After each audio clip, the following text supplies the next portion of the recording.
Hey, what's up everybody? Welcome to another weekly Wednesday live stream. I'm Peter. And I'm Mike. Hello, hello. I saw you have an alter ego in the chat, but you have actually, I see you have an unboxing, reviews and how-to channel. Oh, Mike's unboxing, reviews and how-to. That was my alter ego. You starting another job there, or? No, I'm not aware of that channel. Anyway. It was funny to see, but hey, good to see everybody in the chat as well. Welcome everybody, welcome, thank you for joining. So yeah, today obviously we're going to be talking about this thing, and you see them behind us as well. That today, very small card in front of you. It's a very small one, yeah, it's very subtle. It's no, just kidding. But yeah, it's chunky boy. I mean, I've seen that term thrown around, and it is a new level of chunk, this one. Yeah, that is, it's fairly hefty indeed. You're missing something. Am I missing something? A banana. For scale? Yeah. Yeah, I don't know. I'm getting the feeling that at these sizes I'm going to need more than a banana for the scale. Because the banana tree. Yeah, the banana doesn't quite cut it anymore. But it is huge, yeah. So this is the SUPRIM X, to be clear. SUPRIM X 24G, or 24 gigs of VRAM, of course it has, and it's the 4090. I already see the memes in the chat. People saying that's huge. She never said that to me. Oh, damn. Damn. When is Mike gonna do an RTX build with it? Don't know. I think the volume of this card is bigger than the volume of my whole case. I was gonna say, yeah, that's pretty much, yeah. That's maybe we can make an RTX version of it, but I'm not sure how we're gonna cool it. Yeah, so where do we need to integrate the motherboard and the CPU? Maybe, I like Mr. Mastodox's suggestion. Maybe we need an AC unit for scale, as in air conditioning unit. There's not sure that's what he meant. Above you. What? There's one above you. There is, yeah. I could like, Anyway, why is it not for sale? I think it's starting to be for sale today, and actually the NDA, or basically the date and time that these things should be for sale is today, and was about an hour ago, I believe. But you know, there can always be some delay. I also don't know if all shops everywhere have stock right now. So all these things you have to consider. This is the same thing with pretty much every launch. Or if they still have stock, that's also a thing. Yeah, this is the same story every time there's a new, especially with the new generation, the first card of the new generation. Pretty much every new launch these days, right at the beginning, there is going to be limited stock. And I mean, I'm not sure if it's as bad as it was, you know, last generation, that it was every time straight out of stock. And I see some people already saying that, but I don't know. I guess that depends on your country and the reseller as well. Some may have more stock, some may have less. Doesn't that need extra support? Well, you're looking at them. I'm supporting the card now. But yes, it does. And actually there is another support, actually like an external support in the box with these cards. So we do deliver that in the box indeed as well. But JP Renner in the chat, so Chunk, if someone asks, do you even lift? You just answer, I have a 4090. Yeah, exactly. Yeah, that should tell you enough. Exactly. But anyway, so it's, yeah, we do have a support stand in the box. But as I saw in some of the media reviews that are out now as well already, they were actually commenting on how sturdy this card is. I mean, there's really no flex on it, and once you put it on your in the case, it's also one of the reasons why we chose to do like a 3-slot I/O bracket, because that means you have 3 spaces of screws basically to connect it to your case, so that makes it extra sturdy. And yeah, I mean, then we also included the stand just for extra peace of mind, let's say, for you guys, because you don't really need to use it, but I can understand some people might want to use it just in case. But yeah, so far all the reviews as well, they've said it's a really sturdy card, and there's no sag, no flex really to speak of, other than what's allowed by the physical connection of the PCI slot onto the motherboard. There's always going to be some movement possible, some wiggle, but yeah, that's just it doesn't matter how much you strengthen the card, you're not gonna get rid of that. But then again, you shouldn't be constantly wiggling your card either, right? So once it's in there, basically just leave it alone. All right, guys, I just bought one. Congratulations. By the way, wow. we forgot to announce something. You did? And the top left? Whose birthday? What? For you. What? Like behind you? Me? On your left. Oh, nobody cares about that. To be honest, who's here for the giveaway? Come on, show of hands. Are you giving away the 49? See, nobody. Let's move on.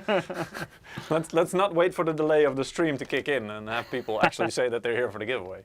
But okay, yeah, like Mike was saying, I mean, I'm getting carried away. I want to talk about this thing, obviously. But we do have a giveaway today. It is Assassin's Creed Valhalla. If you have a card, you also need a game to sticking play. their hands up, so that's okay. Assassin's Creed Valhalla. And with the DLC Dawn of Ragnarok included, so we actually do have the giveaway and are giving away a couple of copies of that game. Now people in chat are mentioning they're here for the giveaway. I thought you were all here for me. I know, I'm disappointed. Yeah. You should, I mean, here's the thing, Mike. You should have learned by now, right? There are some questions, if you don't want the answer, you shouldn't ask. It's fair point. All right. Mr. Scott is asking, what's the performance difference between SUPRIM X Air and liquid-cooled version?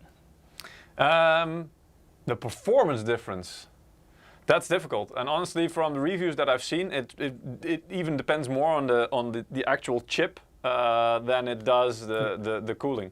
To be fair, they should be fairly comparable. The big difference is in the cooling. So a liquid-cooled SUPRIM should stay, in general, a lot cooler than the air-cooled version of the SUPRIM, even though this one already is pretty damn cool, and we'll show you some data in a minute as well. Actually, I'm going to go straight into benchmarking after I actually saved like what I hope is the best part.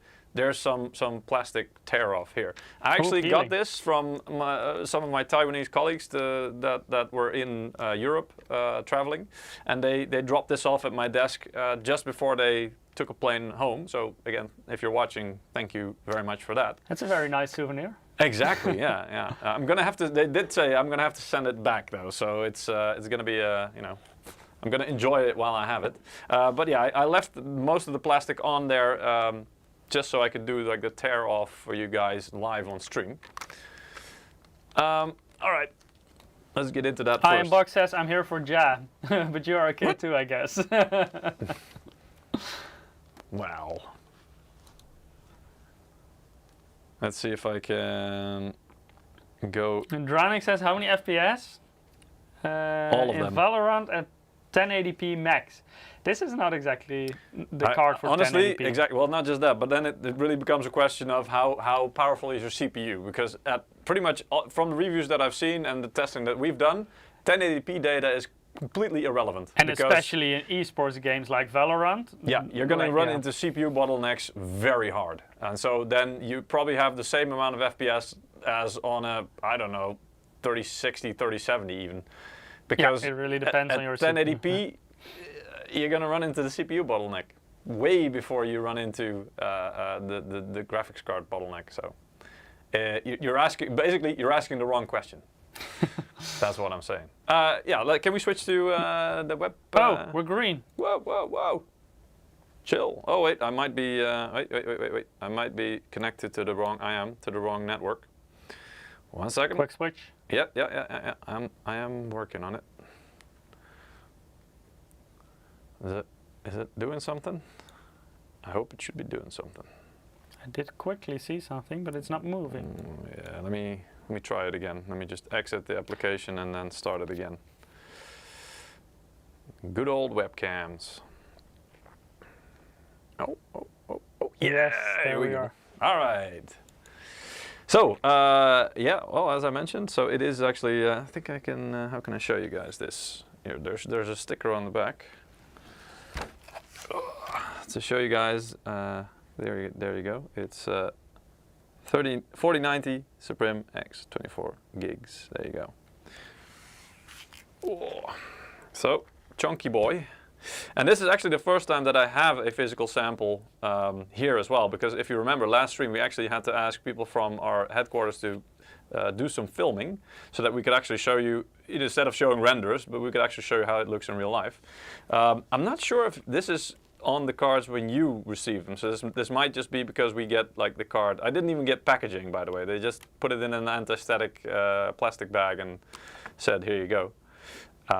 Anyway, I'll start. Actually, I have to admit, because I had to do some testing beforehand, that I did remove this plastic from the backplate. That's why it's not that sticky anymore. Because I mean, it was blocking the flow through, so I kind of had to take it off. Otherwise, it was kind of irresponsible.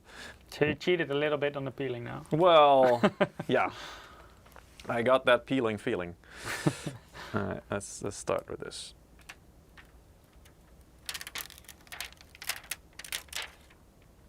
There we go. And then, of course, there's a little bit here. As you can see, this is the new SUPRIM logo, and it will light up. It's backlit by LEDs, by RGBs, and we'll see how that actually is lit up when we power the card on. But I mean, this already looks pretty damn sweet and glorious, if you ask me. I see a question in the chat what the size of the fans on this card is. I'm not exactly sure, but I think it's around 10 centimeters or 100 millimeters. Yeah, so slightly smaller than 12 centimeter star citizen. Yes, but again, don't quote me on that because I haven't actually measured them, but I do believe that's what it is. I don't think we mention it on our product page either. So yeah, the sides. Well, the sides, of course, are open because you want the air to be able to escape out of the fins on the side there. So that's why it's open. We would have loved to close it because it might look better, but this is really functional. And here's, of course, the new power connector, the 16 pin or 12 plus 4 sense pins, which, I mean, objectively, it does look a lot better than having. I think this card would get 4 8-pin connectors from a traditional power supply. If you want to go all the way up to 600 watts. If you're sticking to 450 watts, you'd only need 3 8-pins. Because each 8-pin connector is basically spec'd for 150 watts, to provide 150 watts of power to the graphics card. So you do the math. There you go, on the back. So this is the heatsink in real life this time. So as you can see, also the deflectors here and the heat pipes. I'll see if I can start tearing. I honestly don't know where I should start here. Rocket League Clips is asking, can you test the graphics card? We will later on definitely test it. But yes, actually that's the next thing I'm going to do after peeling this off. So right here in front of Peter is already a nice test bench. Yeah. And I'll tell you later on what it is as well. Yeah. Well, you can already see godlike, but spoiler alert. we basically we went and took the fastest CPU we could get. We actually have on hand. So because we wanted to make sure that we pretty much have no excuse for a CPU bottleneck in our benchmarks. Merrick is asking, are you taking the GPU apart today? Are you allowed to take this one apart? I am allowed to, but I'm not going to because I have to send it back. So sadly, and also I honestly think with the benchmark we're going to do, and we actually have an interview later on with somebody from NVIDIA joining us. I honestly don't think we have time to do it, but maybe in a future live stream. But honestly, we took apart a 3090 Ti. In the previous live stream and showed you at least some of the features that are similar on this new card. Damn, this is quite sticky actually. I was hoping it would just come off without applying too much force, but if I try to, I can actually almost lift the card by trying to pull this off. See some discussion in chat about power consumption and what kind of PSU you need. Mineral saying they say you need a minimum of 850 watt. It also very much depends on your whole PC. It's not that bad, to be fair. That was also the conclusion of most independent media, because everybody thought it's going to be 600 watts or something like that. But honestly, I mean, yes, it's spec'd for 450, and our card I think is spec'd for a little bit above that, 480 watts on the gaming BIOS or the gaming mode, which is, if you flip the card over, you have the dual BIOS. I should do it like this. Here's the dual BIOS switch, and as you can see right now, actually it's set to silent mode. And if you just flick the switch here, now it's in gaming mode. Now it's in silent mode. So this is silent mode should be 450 watts by default, and gaming mode 480 watts. However, that doesn't mean it's always going to run at that that power usage. And what we've noticed in testing, and what you will see as well during the live benchmarking in a few minutes, is especially in games, you really have to push it and engage all the bells and whistles, like ray tracing and DLSS and everything, to even get near that number. If you're just using rasterized performance, probably in a lot of cases it's going to be somewhere in the 300s watts. So it's actually not that high. You still need we always recommend to have a good quality power supply, and it does make it easier. I mean, right now we are using, what is this thing? Michiel, this is the MEG AI 1300P. So this is a 1300 watts, 80 plus platinum power. To be fair, supply. This is overkill for the setup that we have here. But currently you're also running a very high-end 16-core CPU with it. Correct, yeah. So we'll get into that in a minute. But the main thing about it and why we wanted to use this one is because it has this connector, obviously. Yeah, I just saw a question about this. How many pin connector? This is the new 12 plus 4 pin PCI Express Gen 5 power connector. These connectors here, the big ones, those are 12, obviously, 2 rows of 6. And then these 4 here, those are the 4 sense pins. So these will communicate between the graphics card and the power supply, and will basically tell the power supply exactly what it needs to deliver to the graphics card. Without these sense pins, it would only deliver, I don't know, was it 250 watts? I don't know. Anyway, a lot 150 less. Without. 250, yeah. No, 150. Oh, 150 even. There you go. That's basically like the lowest setting of this connector. So you go 150, 300, 450, 600, and depending on the power supply you're using, it will basically define how much your power supply can deliver to the card. Exactly. Yeah. But I mean, it requires just a single cable, and as I mentioned, if you want to go all the way up to 600 watts, which is basically what this can provide to the graphics card if it needs to. Yeah, and this power supply can also do that. I think it's also, maybe it says on the cable as well, I'm not sure. Sometimes it does, yeah. This one doesn't, no. It is an early sample, so it's possible that it doesn't do on this one yet, but I think... I'm looking at, well, it does say in the final model it should say 600 watts. 12 VH PWR, which is the name of the connector. So indeed, but I've seen some examples where it actually does say like 600 watts, for example, printed on the actual connector or just below it. Or yeah, I think the final model will get that, but this is still an early sample of this power supply. I think so. Yeah.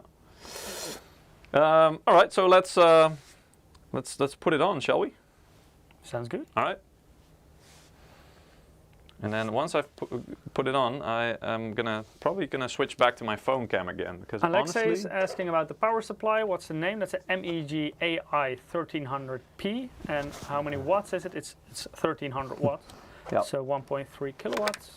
There we go. Oh, actually, I forgot to peel a little bit off the side here. Wait. So basically, the system Peter is using today is about as high-end as it gets.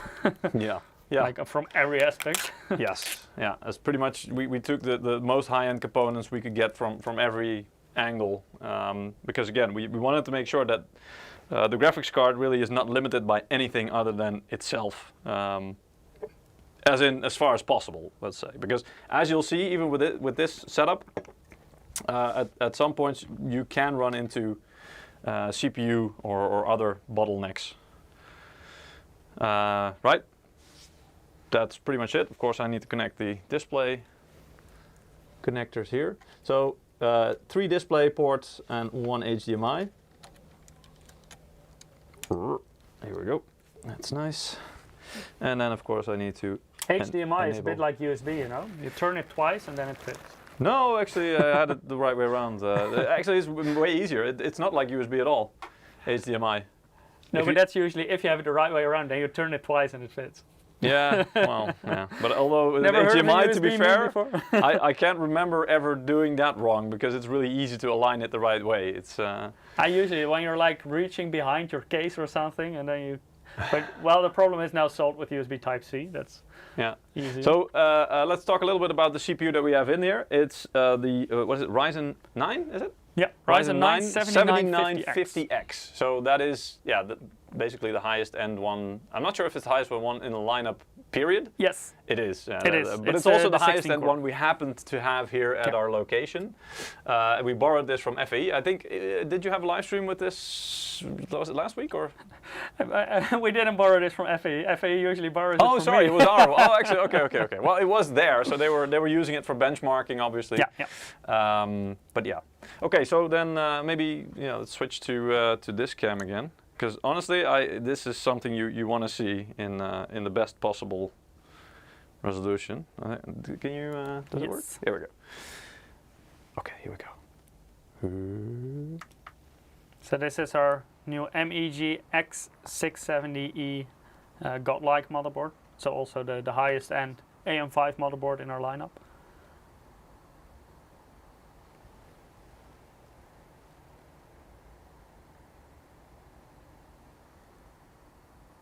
Look at that glorious animation there. And notice it's not RGB. What do you guys think about that? So it can do RGB, but we've actually chosen to just stick to like a nice premium white, single color for this by default out of the box. With obviously a little bit of an effect there to show, show a bit of. I see comments in chat. Animation. Nice, white is nicer. Yeah, And also it's on the back. Ooh, this is a shame. So we've actually got the memory here is causing so much light that it's actually just lighting the rest of the. we should have also set those to white. Yeah, well, yeah, I didn't really. This is just what out of the box. But the point, what I wanted to show is that this logo, the SUPRIM logo on the back, is also backlit, as you can see. So there you go. Yeah, and as Mike mentioned, this is the godlike. What chipset is this? X670E. X670E. There you Yes. go. Yeah. And then with this cooler is the MEG. What is it? This is the K360. K360. So yeah, the 360 So this is the mil one with the radiator. RGB That's lighting. obvious. Yeah. These fans obviously they can also do RGB, but we haven't connected them because we don't want to distract too much. But yeah. And it's a bit of a messy setup. I mean, in your home, it would be, it would look much better. But It's for demonstration purposes yes. today. yeah. And these are the memory modules are, I believe, is it 32 gigs or even 64? But it's Corsair Vengeance RGB. I'm not sure which size this is. Yeah, we can look it up later. We're But it going is to open up indeed some the Corsair software. Vengeance RGB, and I think it's DDR5 6000, I believe. I should be able to see that on the side here. If I can. This is, it's DDR5. I think Two 6000. sticks of 32 gigs. Ah, yeah. And 6,000 megahertz, it says. Yeah. So there you go. Yeah, I haven't used these before myself, so No, these are also no. new to me. But I think they look really nice They in do. the full setup. Yeah, they do. Really nice finish as well to them. Yeah. Anyway, thank you very kindly to Corsair for providing those. We sometimes obviously also co-work together a little bit and provide each other with some hardware to use during, things like this. So, really nice. All right, yeah, so I'm not really sure if you want to see more of the card before we get into the benchmarking. As you can see, Quickly, display outputs is like the usual suspect. Yeah. Well, I just wanted to also show a little bit again the profile, the thickness of the card. Yeah, it's chunky. It's very chunky. I'll move back over to the front, which still, it's really nice looking I wouldn't call it fat, but this card has very heavy bones. Big boned, yeah. Okay, Cartman. Yeah, but it's nice. I mean, obviously it looks a lot like the previous generation SUPRIM. It's really based on that initial design, but it has evolved a little bit, and especially with the RGB. Also, the previous design, it only had two of those chevrons or arrow shapes, the RGB shapes. Now we've added a third, which I think also complements it much nicer because it has three fans. It makes sense to have three of those shapes. It's just one of those things that felt a little bit off about the last generation to some people. Yeah. So William is asking, is that 4 slots? Well, the bracket is 3 slots, but it does indeed extend over those 3 slots. Yeah, exactly. If I can show you a little bit like this. I mean, this is the bracket. This one is actually 3 slots. You can see it because it uses those 3 teeth, or however you can call it. This is like a slot. Each of these represents a slot. But then the card extends about. I think officially it's called. We call it 3.5 slots. But because it already hangs over the 4th slot anyway, you might as well say it takes up 4 slots, right? Because that's practically what it does. So yeah, it's a very thick card. But that also will translate into a hell of a lot of cooling, as you will see. All right. Let me see. I saw some more questions in chat. Himande is saying the RGB uses 100 watts. No, don't worry, it's just LEDs, so that should be okay. No, but I mean, everybody knows more RGB means more performance, more FPS, right? That's yeah.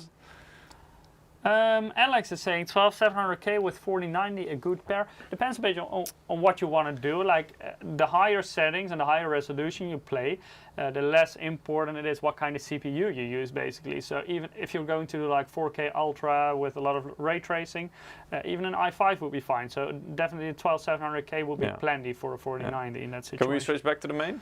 Yes. We've seen a lot of the close-up. As much close-up as we need for now. Can put an ITX case. Oh, you say on ITX case? Yes, it will. You can put it on it. Indeed, I don't think it will fit in an ITX case. You have certain cases. Yeah. The bigger ITX cases where you can fit it in, I think. It could be. It just depends. I mean, again, it's a very thick and long card. It will be difficult with ITX because there are not many ITX cases that can do more than 3 slots in terms of GPU thickness. Let me see. Spartan is asking, will we get to see the Trio?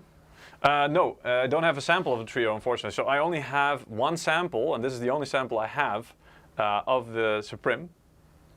And I'm actually going to have to send it back right after this live stream, pretty much. So, yeah. Lord's asking, how is it compared to the regular Trio? I think you mean the size. Like, how would the Trio stack up in terms of size against the SUPRIM? It's not much thinner, the regular Trio. It's going to be pretty much the same, also taking up, I think, almost 4.5. Actually, we can check that on the website. Let me see, because I mean the PC is fired up now. Wait, we can see this, right?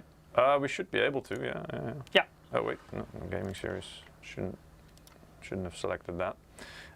Here we go. So you can actually check that out if you add the cards to the compare, and then you select both of the cards you want to check. Press compare, and here you see you have to keep in mind that like the last number, that's the thickness. Let's say.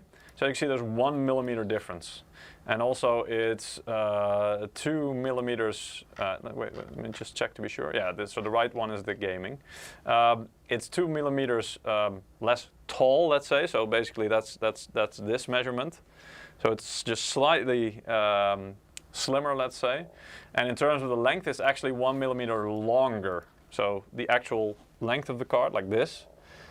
The gaming is 1 millimeter longer than, but I mean, when you're already talking about 330 millimeters or that 1 33 centimeters, and more, then 1 millimeter doesn't really make a difference either way. In ITX cases, sometimes 1 millimeter is the difference between fitting and not fitting something. Yeah, well, it's true. And you really, I mean, especially this generation, you do just need to make sure, whatever case you have, if you're considering buying one of these cards, that you have enough space to fit it. I mean, that's, I think, going to be one of the things that is always just good advice. In previous generations wasn't that big of a deal, only when you really got to the higher end. This generation is just because of both the thickness and the length. And to be fair, I checked, our 4090 SUPRIM is actually a little bit shorter. I think that's 3 millimeters or something shorter than the 3090 Ti SUPRIM. So it's thicker, of course, but the length is actually about 3 millimeters shorter than that one. I see a question in chat. Calvis is asking, is there anywhere I can actually buy the MEG AI 1300p right now? Not yet, but it should be available relatively soon. Yeah, it's coming soon. So that's actually also the first time we're using this power supply on the stream. Bucky is asking, will an 850 watt power supply be enough for a 4090 gaming trio? Very much depends on the rest of your system. Yeah, but it's probably fair to say that unless you're really using a CPU like we are using right now, the 7950X, and overclocking it like hell on top of it, most CPUs should probably be okay. Especially for gaming. Like if you're going to render on your CPU and GPU simultaneously, then it's a different story. Yeah. But in general, for gaming usage, in most situations, with most CPUs, 850 watts should be okay. Has the Gaming Trio been gimped with only a 3 8-pin adapter versus the FE model with a... I don't think so, to be fair. But also, it doesn't really... I want to say it doesn't really matter. I think it should have a 4 8-pin adapter in the box. And I base that on... They should all be able to go to 600 watts. Because if you have a 3-pin connector, it should still be fine. It can still pull 450 watts, which, again, as you'll see in most of the benchmarks, especially in the gaming benchmarks, it rarely reaches. I mean, you really have to push everything to the max, and then you have to try hard, let's say, to very specific scenarios where you actually reach that number. ControlSoft is asking, can you show power consumption in software? Yes, I will, actually. For both the graphics card and the CPU, actually. That was already... So through the Afterburner OSD. Yeah. Because what we did is, and I'll show you, here we go. Of course, we want to start Afterburner. There is a new version of Afterburner, by the way, which supports specifically also the 40 series. So we downloaded that. It's the Beta 2. Let me see. Yeah, 4.6.5, and then a whole bunch of numbers, Beta 2. So it's still, it is a beta version, or beta, not 100% final, but it works okay so far. Kevin is asking, when is it supposed to be available? Right now? Right now, indeed, but again, it depends on stock and region, so... Since a little over 1.5 hours, right? Yeah, should have been like, we're in Europe, Central European time, so that was 3 p.m. European time, yeah. Nori SS is asking, hey guys, 2 things. When will you have De Bauer on your show? We actually already had once. It was at Gamescom actually in Germany. Eric and I went there, and there we also had De Bauer in our Insider live stream. And why don't you guys use more of the 3D animated version of Lucky? We do in certain areas, like for example in the screen animations of the liquid cooler we're using, but also the Godlike comes with a separate Or do you mean screen. specifically in our live stream? In our live stream? Yeah, I'm not sure if he means maybe that. But there is one on the very right of your desk, right? Kind of, yeah, I guess. That's 3D. Yeah, but it's not like rendered or anything. It's like an actual physical one. So much people in chat. What I will do is, I'll let you handle the chat, Mike, and I will in the end... Yeah, I'll just... It will be impossible for us to answer all questions, but I will sometimes pick out some questions that I think are interesting for everyone. Let me see, because I want to first quickly show a couple of slides, but that's only to give an overview. Also, just again to reiterate, we've got multiple cards. So these are, maybe you can go to the... What? Maybe you can go to the slides view for now. Yes. So we've got multiple cards from left to right. This is the SUPRIM Liquid, the SUPRIM air-cooled card, which we've got here as well. The Gaming Trio, which unfortunately we don't have, but it's also a really good card. And then on the far right, the Ventus. And so for now, only the 3 left cards probably will be available in the market. The Ventus cards have been chosen to first, be in full, the SI system, so pre-assembled systems, let's say. But they may become available at some point later. But for now, you will only find them in MSI gaming desktops. Or maybe even some SIs like third-party SIs. They so may if you buy a complete start to have one. Yeah, exactly. But pre-assembled systems, pre-builds. We've got again the SUPRIM air-cooled, the Gaming Trio line, and the Liquid SUPRIM Liquid, which is a relatively new concept, or at least for the SUPRIM. And Ventus, of course. It's an interesting question from Ryan. Go ahead. He's asking, does the SUPRIM Liquid have the same PCB as the SUPRIM? It does. For eventual integration in open loop. It does, actually. At least as far as I know, what I've been told, yes. Because I asked this as well.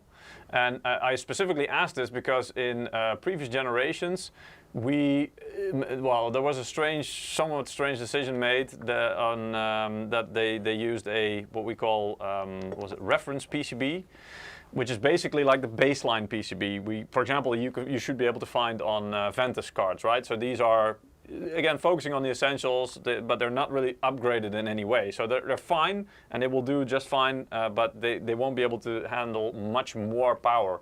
And so what we ran into there is the cooling on some of the previous, they were called Seahawk back then, was actually excellent. So it would keep the card very, very cool. The problem was that you couldn't really use that thermal headroom or the extra space that was awarded by that great cooling to push any more performance out of the card, because the PCB simply couldn't really support it.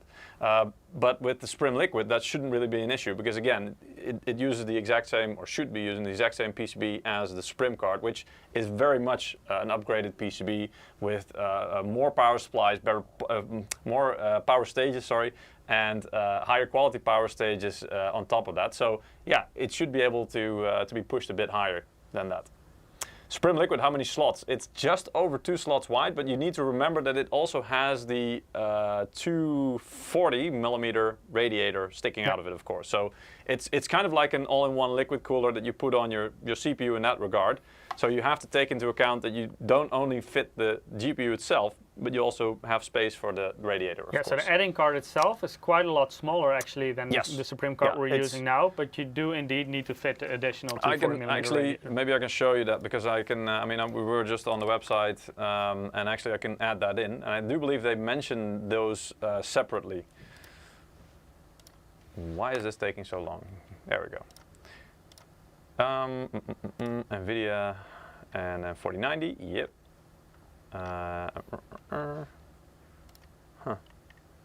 Okay, so for example, going to just compare the SUPRIM air-cooled versus the liquid-cooled. Can you maybe also throw in the gaming, because I also see a question in chat, what are the differences between gaming and...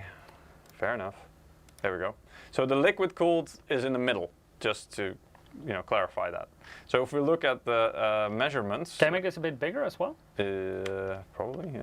Oh, this better? Yeah, it's better. Yeah. Maybe, or you can go to the full screen. Yeah, let's capture. That might also help. A little bit. There we go. Yeah. So the SUPRIM, as you can see, it's 336 millimeters long, and the gaming 337, and the SUPRIM Liquid is only 280 or 28 centimeters long, so the length is quite a bit shorter. And in terms of the height it's pretty standard, 140. The SUPRIM is 142, so it's just a little bit taller. But in terms of the thickness, that's also one of the big differences. SUPRIM air-cooled is 78 millimeters. The gaming trio is 77 millimeters thick, and as I mentioned, the SUPRIM Liquid is 43 millimeters. And what you need to keep in mind is one expansion slot is by definition 20 millimeters. So it takes up, as I mentioned, just slightly more than 2 slots, because it's the 3 millimeters. Now this could be because it has a back plate, so 1 or 2 millimeters could come from the back plate, which is on the other side. But I also noticed that there's like a little part that sticks out on the front side, let's say the shroud, because it's angled like a rooftop basically, and that also slightly sticks out from the bracket. Gio is asking gaming trio versus trio X. I think the only difference between those are the clock speeds, right? Out of the box. Yes. So the X, when it comes to both SUPRIM and gaming, basically signifies it's the OC version. So we've got OC versions of the card, factory overclocked out of the box, and we've got non-OC versions of those same products. So the rest, physically those products are identical. The only thing different is the clock speeds that they're set at out of the box. And so you will notice that probably the non-OC versions or the non-X versions of those cards will probably be a bit cheaper as well, because they're out of the box, they're not quite as fast. Honestly, the difference should not be night and day. It should. I'm hesitating to even say you'll notice it very much in games, but yeah, it is. There is a slight difference there. Is this thing strong enough to make my car drive? I don't know, honestly. You could try. So it depends on how heavy your car exactly. is. Yeah. It doesn't transform into fuel very well. That's. You don't need the headroom. Well, it depends. Depends on what you're doing. Am I right in saying that an ATX 3.0 power supply is recommended? I've heard reports of safety concerns over using adapters, multiple 8 pins to the new connector. Yeah, that depends on how you view it. Honestly, for most people, I think there's no problem using like older power supplies, like pre-ATX 3.0, which means you've got the traditional 8 and 6 pin power connectors. The only thing that might be you might want to watch out for is one, it's a bit more hassle because obviously you'll have to still connect 3 or 4 8-pin connectors, so it's going to take up a lot of cable space and stuff like that. It's aesthetically not as pleasing. Yeah, exactly. So aesthetically, it's going to take up more space, and that's always like, well, some people don't care. If you like a nice, neat build, then probably the new connector is going to be way more pleasing to the eye. And secondly, I mean, obviously, you don't want to, wiggle those things around constantly, or but this is the same for all components, right? So even with the new connector, once it's in and you close the case, don't touch it. Then it's fine. But if with any connector, if you're going to start wiggling it all the time or touching it, whatever, then you're going to risk maybe, I don't know, damaging, bending it too much. What you do need to watch out for, and I think it was Jay's 2 cents or something that mentioned this in the case, because these cards are quite thick. So if you have like a case that's not very wide, but it's like, a bit slim, these cables can get quite close to one of the panels. And you want to watch out that indeed it's not like actually making too extreme of a bend. The cables themselves are also relatively stiff because you push so much power. It can go all the way up to 600 watts. So you can push so much power over a relatively tiny connector and tiny cables. But the inside of the cable is actually quite thick. It is. In order to be able to provide that kind of power through it. So basically, we don't really have any concerns with that. But as with anything, treat it with respect and you should be fine. That basically sums it up, I think. That's another question. Don't forget to eat is... I thought that was the comment. If I'm running a 5900X with this, do you think that 1000 watt is sufficient for your PSU? Yeah, that should be okay. 5900X is actually a very efficient CPU, even though it's a 12 core. Power consumption of that CPU is not that extreme. So 1000 watts with 5900X with this card should be fine. Yeah. And it also depends what you're going to do with the card, because if you run it stock, then really basically the max power draw you're going to get sustained is 450 or maybe towards 500. But if you're going to be overclocking on it and trying to get every scrap of performance out of it, regardless of the power draw, all right, you're going to have to shoot a little bit higher, because then you can get upwards of, just over 600 watts. If we're going to do like LN2 overclocking and stuff like that, then of course it may be a different story. But for like a general purpose 24/7 system, it should be fine. There you go. Well, no overclocking, you're a pretty casual user. Yeah, then you should be fine. Yeah. Don't worry. I mean, then a kilowatt power supply is actually even more than you'll need probably. Yeah. Honestly, an 850 watt good quality power supply should still be enough. Yeah, and that's a good note actually, because it often very much depends on the quality of the PSU as well. Like how much power can they deliver on a plus 12 volt rail. So not every 1000 watt power supply is the same, and sometimes 850 watt power supplies can be a bit stronger in certain regions than other 1000 watt power supplies. But I would say in general, like if you have like a proper brand 1000 watt power supply, shouldn't be much of an issue then. Okay, so I've put an overview on the screen. Maybe you can go back to the PPT one instead, so we're not blocking too much content. I just wanted to put things a little bit into perspective, so I won't go into too much detail here. I've also included the details that we have, or that you can find on the NVIDIA website about the 4080 models. But as you can see, the one highlighted in green is the one that we're looking at today. It's an AD102, that's the code name of the GPU itself. So basically that is like, let's say the full chip. There might be a bigger one at some point. That's typically what NVIDIA does, like with a TI or something. But yeah, it's based on the 4 nanometer process from TSMC. Versus, if you look all the way on the right side, this side for you guys, there you go, just above me, that's the 30 series. That was the Ampere architecture, which was 8 nanometers. So a big part of the gains that we'll see come from this move to a smaller process node. But also the CUDA core count itself. As you can see, if we're looking at the 3090 Ti, which was the highest end model from the previous generation, it went from 10,752. On the 4090, it has 16,384 CUDA cores, so that's quite a lot.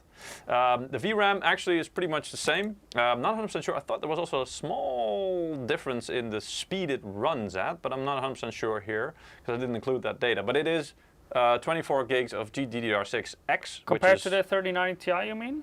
Yeah. I think they're both at 21 gigabit per second. Yeah, that's what I thought as well. But I remember somebody talking about maybe there was, the memory was running a bit faster speed, but I'm not sure. Anyway, also the memory bus, as you can see, it's 384-bit on the 4090, which is similar to what it was on the 3090 Ti.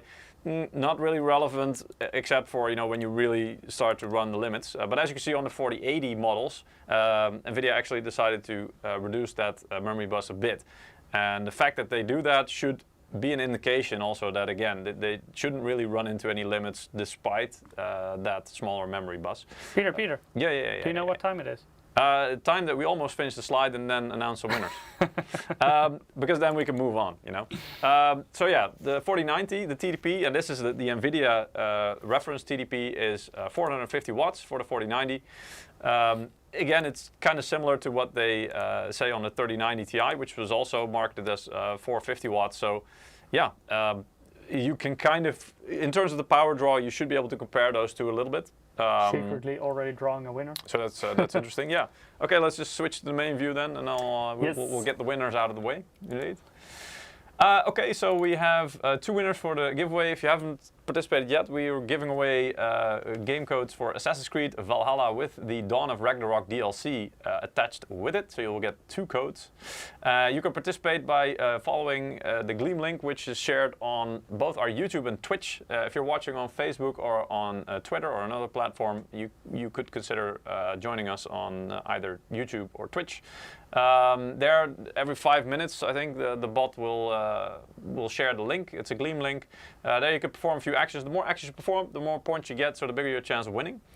And if you're a regular viewer, you can also toss in your loyalty bonus points. And you can do that every single live stream. They don't expire and they're not used up once you put them in. So next live stream, you can, again, they keep adding up. Basically, the more streams you participate, the more bonus points you'll have. And actually, our first winner won by using their bonus points. And their nickname is Wrath. Congratulations. Congratulations. We'll get and our the codes second out winner, to you as soon as possible. we let you guys wait for a bit. Yeah. And our other winner is called Robert Ryan Watson. Congratulations. You also won a game code for Assassin's Creed Valhalla and the Dawn of Ragnarok DLC. Yes. If you're watching on a different platform than YouTube and Twitch, you can also follow the link you see right above Peter's shoulder, msi.com/2/insider. So that way you can also exit it if you're watching on Twitter or Facebook, for example. All right. Okay, maybe just go to the slide quickly before we go into the first benchmarks. Yes. Here we go. Yep. So what to expect, and this is data taken from, let me get out of the way here, TechSpot. So that if you know their YouTube channel is called Hardware Unboxed. Yeah, they did a 13-game average. And so benchmarks from down under. Yes, indeed. But as you can see, in regards to both the current NVIDIA and AMD lineup, well, actually I say current, but it's like for NVIDIA, it's actually the last gen, the 30 series. It's a hell of a difference. And I didn't include any 4040p and especially not 1080p benchmark data because 1080p becomes pretty much irrelevant. Most game engines at that point are just so high in the FPS that they're CPU limited. So really, you will see almost the same scores for all high-end cards. Yeah, exactly. Everywhere from at least the 3080, maybe even the 6800 up, it's going to be pretty much the same score in a lot of cases because simply you're limited by the CPU at that point. And 1440p also there at the high end, so especially the 4090 will be CPU limited in some cases as well. So yeah, I mean, this is a 4K card, really. If you want the most benefit out of a 4090, either you use it professionally, so you're using it for rendering and stuff like that, that will really benefit you as well. Or if you want it for gaming, it really only makes sense if you're gaming at pretty much 4K with all the bells and whistles, all ray tracing and everything enabled. That's when you really get the biggest benefit. Yeah, or maybe 1440p minimum, like for certain very heavy titles, but for 1080p doesn't make that much sense, I would say. No, indeed. You won't notice that much difference. All right, let's fire up one benchmark, and then we will go to our NVIDIA guest, because I see they are mentioning that they are available. Wait. Oh, also another thing, I'm not running the latest version of Windows. We actually heard and noticed that there are some issues with the latest patch of Windows, so at least for the benchmark. So I mean, it's, you know, everything's coming out right now. It's a bit early days, so there are still some kinks sometimes that need to be worked out. I'm running Afterburner in the background. This is, again, I didn't change anything here. All the offsets are stock, but I've done this so that we get a overview of the on-screen display. So everything that you see. I'm running HW info here as well, and that's for the sensors, because that's it will be able to pick up the data for the CPU, power usage, and other goodies there as well. Which one? I'll probably go for Cyberpunk. I think that's one of the one of the heavier ones, but also quite popular. So I've got a couple of games here that I've pre-installed. It's Cyberpunk, F122, Horizon Zero Dawn, and of course the game we're giving away, Assassin's Creed Valhalla, which we can benchmark today. Unfortunately, by the way, so far there is no game yet with a patch out that can display DLSS 3. However, NVIDIA has been kind enough, and maybe we could do that during the interview, has been kind enough to give us a 3D Mark benchmark, which actually features the DLSS 3 as well. So we can actually take a look at it during the interview. I really hate all these screens that you have to wait through. It's really annoying. Yes, maximum settings all the way. Indeed. And the cool thing about Cyberpunk is also that it has a lot of options for ray tracing, for example. So you can really make the game extremely demanding. Why do I not see Afterburner, the overlay yet? Why do I not see it? Sometimes it takes a while. Yeah, but it's annoying. Because I wanted to. Oh, I see Riva Tuner is also not running. Right. Then it won't work. Yeah. Usually it will run with Afterburner, but for some reason it's not. So I will give it a boot myself and see if that helps. It should. Hello?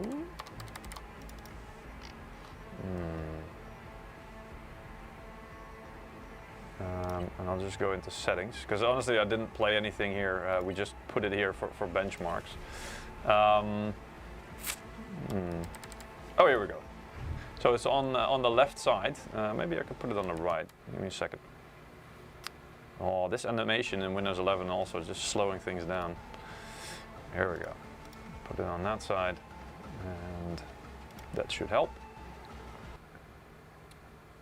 Boop. Better use Windows 10. Well, yeah, but I mean, we want to use the basically the latest thing that's that we can get our hands on. Also, this is pre-installed on pretty much all PCs that we give now anyway, so, or that we sell. So I want to show you what you can expect on systems that you buy right now. So a couple of things on the right side here. You can see this is. Let me make this a little bit bigger. Can you make that a bit bigger as well? Yeah. What was it? Control 1, 2, 3, etc. Yep. This is the biggest. This is better. This is the biggest. Okay, yeah. But yeah, all the way at the top, near the next to the MSI logo, you can see that's the FPS in real time. Then here we have the frame time. So this is not the frame rate. This is the frame time. So if there are any spikes in frame time or drops, FPS drop, you will see a spike in the frame time as well, because it's basically, you will perceive that as a stutter. Then we have here the RTX 4090 data. So we have the usage statistics. We have the clock speed. We have the power usage, so the top power usage, which at the moment is about 120 watts. Those clock speeds are high, by the way. Yeah, they are, quite, yeah. But you ain't seen nothing yet, should be. should even get higher. Yeah, this is the power usage of the card right now, and this is the temperature. Then below that you can see the Ryzen 9 7950X, the clock speed of that, and then the power usage and the temperature. Oh, I forgot, not sure if that's very clear, but you can actually see the fan RPM of the graphics card cooling and of the all-in-one liquid cooling on the CPU. So there's a lot of data here that you should be able to see while doing the benchmarks. Looking at the presets then, so I've got the Ultra preset. I'm not sure.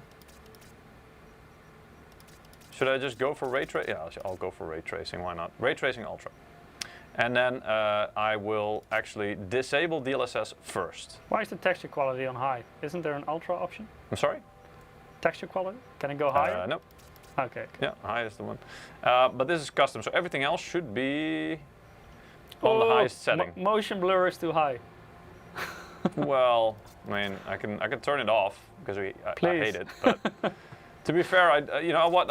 Because I'm not playing the game, I don't care. Yeah, that's true. I don't want to change too much on the presets. Everything else is pretty much in its highest setting. Although I notice here the screen space reflections is not.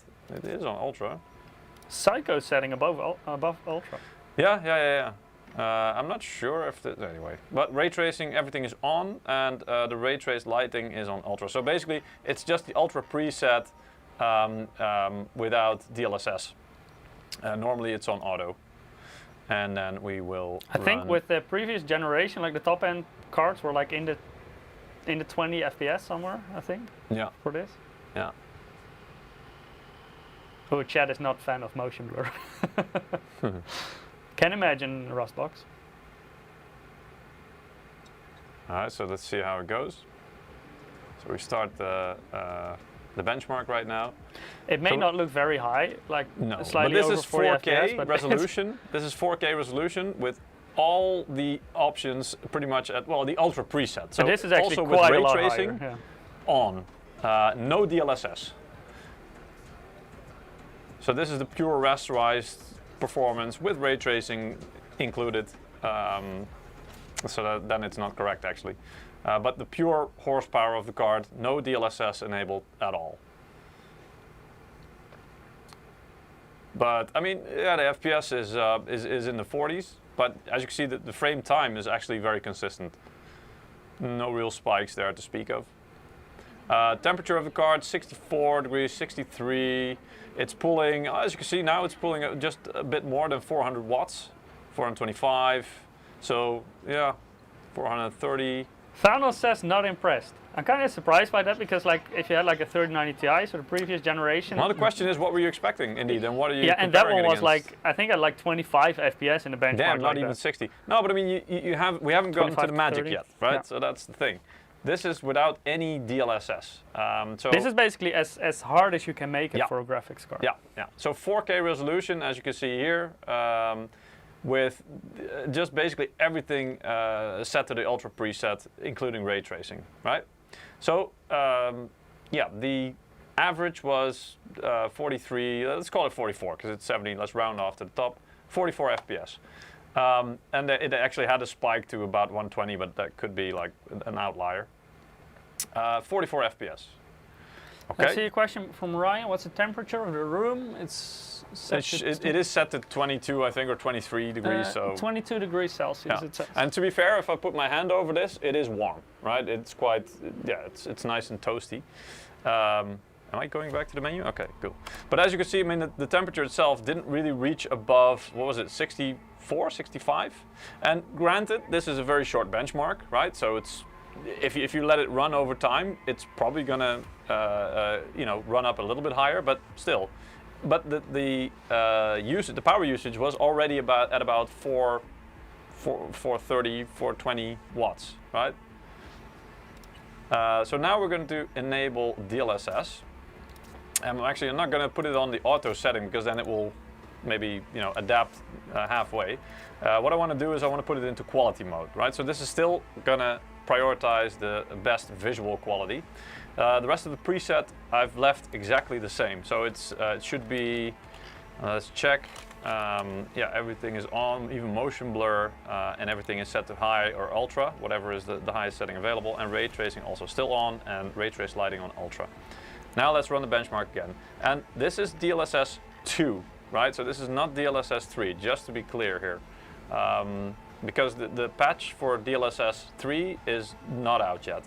So we're gonna have to wait. JC is asking what's the temperature in American, so in Fahrenheit, I guess. That's oh, Jesus. 22 degrees is Around 72? 71.6 degrees Fahrenheit. 72 degrees. That's the ambient temperature. Yeah. You're gonna have to forgive me. I have a little bit of a cough, by the way. I'm kind of recovering from a COVID case of the COVIDs, which I had 2 weeks ago. Luckily, I had all my motherboard live streams in those weeks. So. Yeah, exactly. But as you can see already, I mean, it's already up quite a bit from the previous, because it was in the 40s, low 40s, and now it's already towards, it's above 60, and it's hitting 70 occasionally. Frame time also, it was, I think before it was in the 20s, in the low 20s, and now it's in the low 10s. So that also means that the frame time has pretty much halved almost. So it will also, you will experience that as being way more responsive. It just feels faster. Temperature of the graphics card, 65 degrees, 64. I mean, this is pretty much just the tipping point at which the fans begin to spin. So we're just tripping the fans now, and they're starting to spin at not even 1,000 RPM, which is pretty much, I think, like one of the starting points of the fans, the lowest speed that they'll spin. And it's using around 400 watts, as you can see.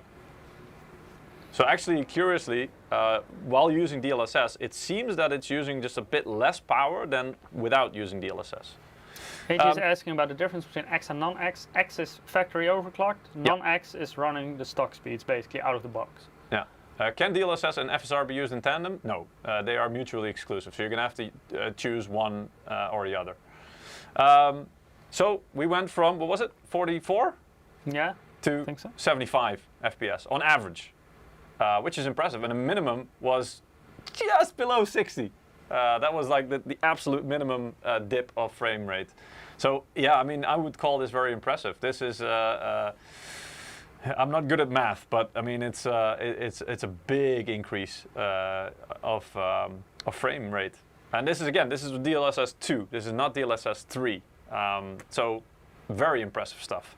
And all the bells and whistles running, everything on pretty much the highest setting, with DLSS in the quality setting. So if you would be willing to, say, would use the balanced mode or the performance mode even for DLSS, you will see a bigger gain. Exactly. Yeah. You might even go up to about 100 frames per second. So yeah. Peter, I see an interesting question from Teddy of Love. Is voltage locked, or can we undervolt the SUPRIM X? Interesting question, and it is. It's not locked. I think the short answer is it's not locked. I mean, you'll need software, Afterburner in this case, to change it a little bit. Undervolting is not, I mean, you can undervolt, but from what I've seen, that's not really the right way to go about it if you want to save power. The better thing to do, and I'm going to show you actually, I might want to change the scaling on this because it's quite tiny. Give me a second. User interface, and then here we go. See, I'm gonna just make it a bit bigger. And then let's go to our guest after that. Yeah, exactly. But really, the thing you want to do then is download MSI Afterburner, and this works not just for MSI cards, but also for all other brands, even the Founders Edition. MSI Afterburner will work with that. Click on the cog here, the settings. You want to make sure that these two are enabled, and if you haven't yet, you tick these and then click Apply. It will say, hey, we'll need to restart the application. You don't need to reboot the PC, it will just restart Afterburner itself. And then these will be applied. That's what you need to be able to change these settings. And then really, what you want to do is go to power limit here. And as you can see, this is percentage based.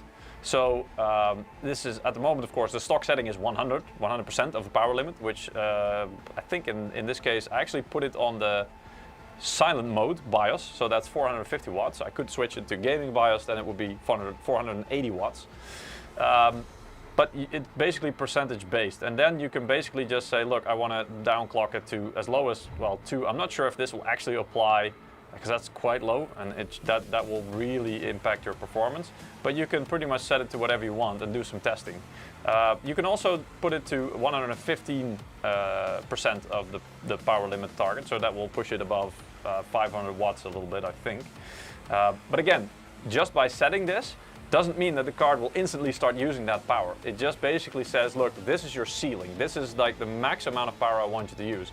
Whether or not you need it, that's a different question. So it might be that the card doesn't even reach that because it simply doesn't need it. But this is a very safe way. And then once you've set it to something like this, like for example 80%, what I've selected now, all you need to do is click this button here, the apply button. Don't forget to do that. And that's it. That's all you need to do to change the as it's called, the power target or the power limit.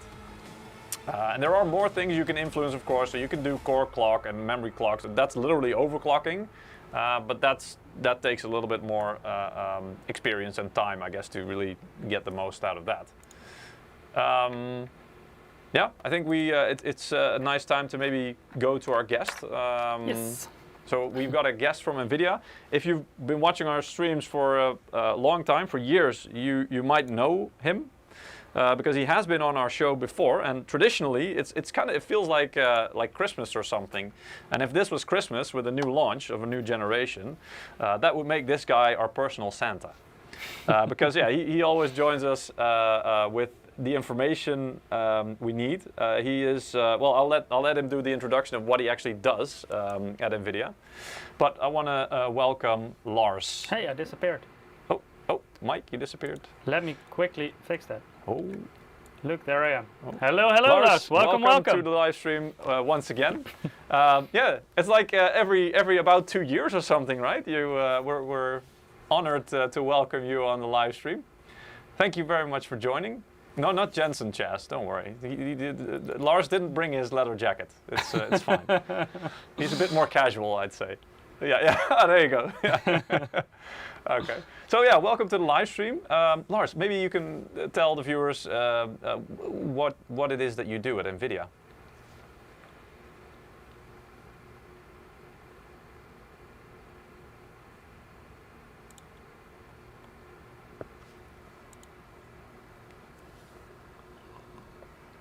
I was going to say, you're not new there or anything, right? You actually quickly interrupting because apparently people cannot hear you. Oh, people cannot hear you? Wait.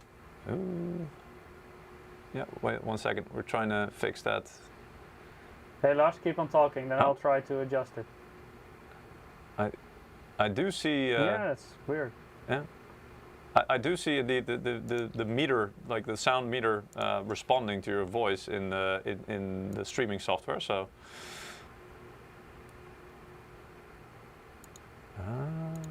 Oh, monitor only. Let's see if this works. So let's see. Test hello, 1, 2, 3. Audio is working 1, 2, 3. Okay, chat, can you hear this? There's a little bit of a delay on the chat, but... Yes, okay. Okay, we're back. Hey, yes, works now. Okay. So sorry. Okay, let's start again. So I start over. Yeah. So he just told all the NDA information, but yeah, you guys just missed it. Unfortunately, it's too bad, chat. Right. So yes, I'm Lars. I'm technical product manager for GeForce in Europe for NVIDIA. I'm with NVIDIA now 15 years. So I did quite some product launches. I think I started with the 8800 GTX. Wow. That's when I started with NVIDIA. Jesus, that's a long time ago indeed. So yeah, you've seen a lot of development, a lot of different generations and architectures fly by. Oh yeah. Oh yeah. We had some nice battles, some great launches, interesting. Every launch is interesting, to be honest, and there's always something new, and it never gets boring because especially with NVIDIA, there's always new stuff. It's so dynamic though, right? Because I can also remember, I mean, I've been working at MSI now for just over 7 years, maybe approaching 8 years indeed. So my first generation, when I joined, it was the 900 series, was very exciting generation anyway. But yeah, even after that, I mean, it's like every few years, pretty much a lot changes. I mean, even if you're talking about just, raw performance, now you have to ask yourself, well, what do you mean? Do you mean with ray tracing? Do you mean with DLSS? So there's so many things adding there. Many variables included. Through the generations. So yeah, it becomes more technical, to be honest. It's harder to describe this stuff. I mean, even describing what DLSS is doing and how it works. And I mean, for technical people, they get it relatively quickly, but just in general, just talking about all the advantages and why it works the way it works. And when you think, okay, now people got it, or most people got it, so the mainstream understands it and appreciates it, then we come with something new and add another layer of complexity. Yeah. So, and this launch is no different. I mean, Ada is so complex. There's so much new stuff. And I mean, we had hours of briefings and telling everybody about the news and what the different technologies are. I mean, the press reviews just went live, and they have zillions of questions, and we try to answer all of them. But it's still scratching the surface. Yeah, with every generation, because I remember also with the 20 series, I mean, you know, with new technologies, there's always some challenges, especially when it's the first round of you know, other parties trying things. Maybe this is a you know, a bit of a weird question, but did you run into many troubleshooting things that had to be worked out, and like specific situations you thought, oh yeah, okay, so apparently that's not working yet, we may have to find a solution for that? Or on Ada or in general? Well, with this launch, well, I mean in general, I know that every generation has its challenges, and especially when you introduce completely new technology, there's always some things that, you know, until you really get to the reviews or like, you know, when it's out in the wild, let's say, it's really then when you come into a lot of situations that, well, you cannot possibly test for everything before the launch as well, right? So yeah, I mean, there's different things. There's, first of all, it's PC. It's a PC platform. So people have different motherboards, different test platforms. So we have internally a reference platform where we test everything on. Of course, we have QA, which is testing everything. But then there's new CPUs launching at the same time. And these have not been tested. They are just not released. It's unreleased stuff. And I mean, in this launch, the biggest issue was the S-BIOS from the motherboards. They had to be the latest ones. So if you didn't use the latest BIOS on some X70 chipsets from Intel, you didn't get full perf. And that's all UEFI stuff, BIOS related. So this had been fixed, but you need to tell people, yeah, please update to the latest BIOS. And then many editors don't want to do it. I don't want to change my running system, but I'm sorry, you have to. It's new stuff. Then Windows, Microsoft had the 22H2 update, which slows down gaming performance because of some security settings. So we had to tell editors, please, if you can, don't update. And if you update, please disable this and that. And then Microsoft put a note out there how to disable that stuff. But that's the usual problems. Then many new games. I mean, there's preview versions of many of the DLSS builds. And they can be flaky because they're just coming from the developer. And of course, people trying. I mean, that's a typical work we have to do during the launch, just to troubleshoot. And there was also some power limits on some BIOS from partner cards. That was something that came up. But I mean, by the time we launch, pretty much all of that is fixed.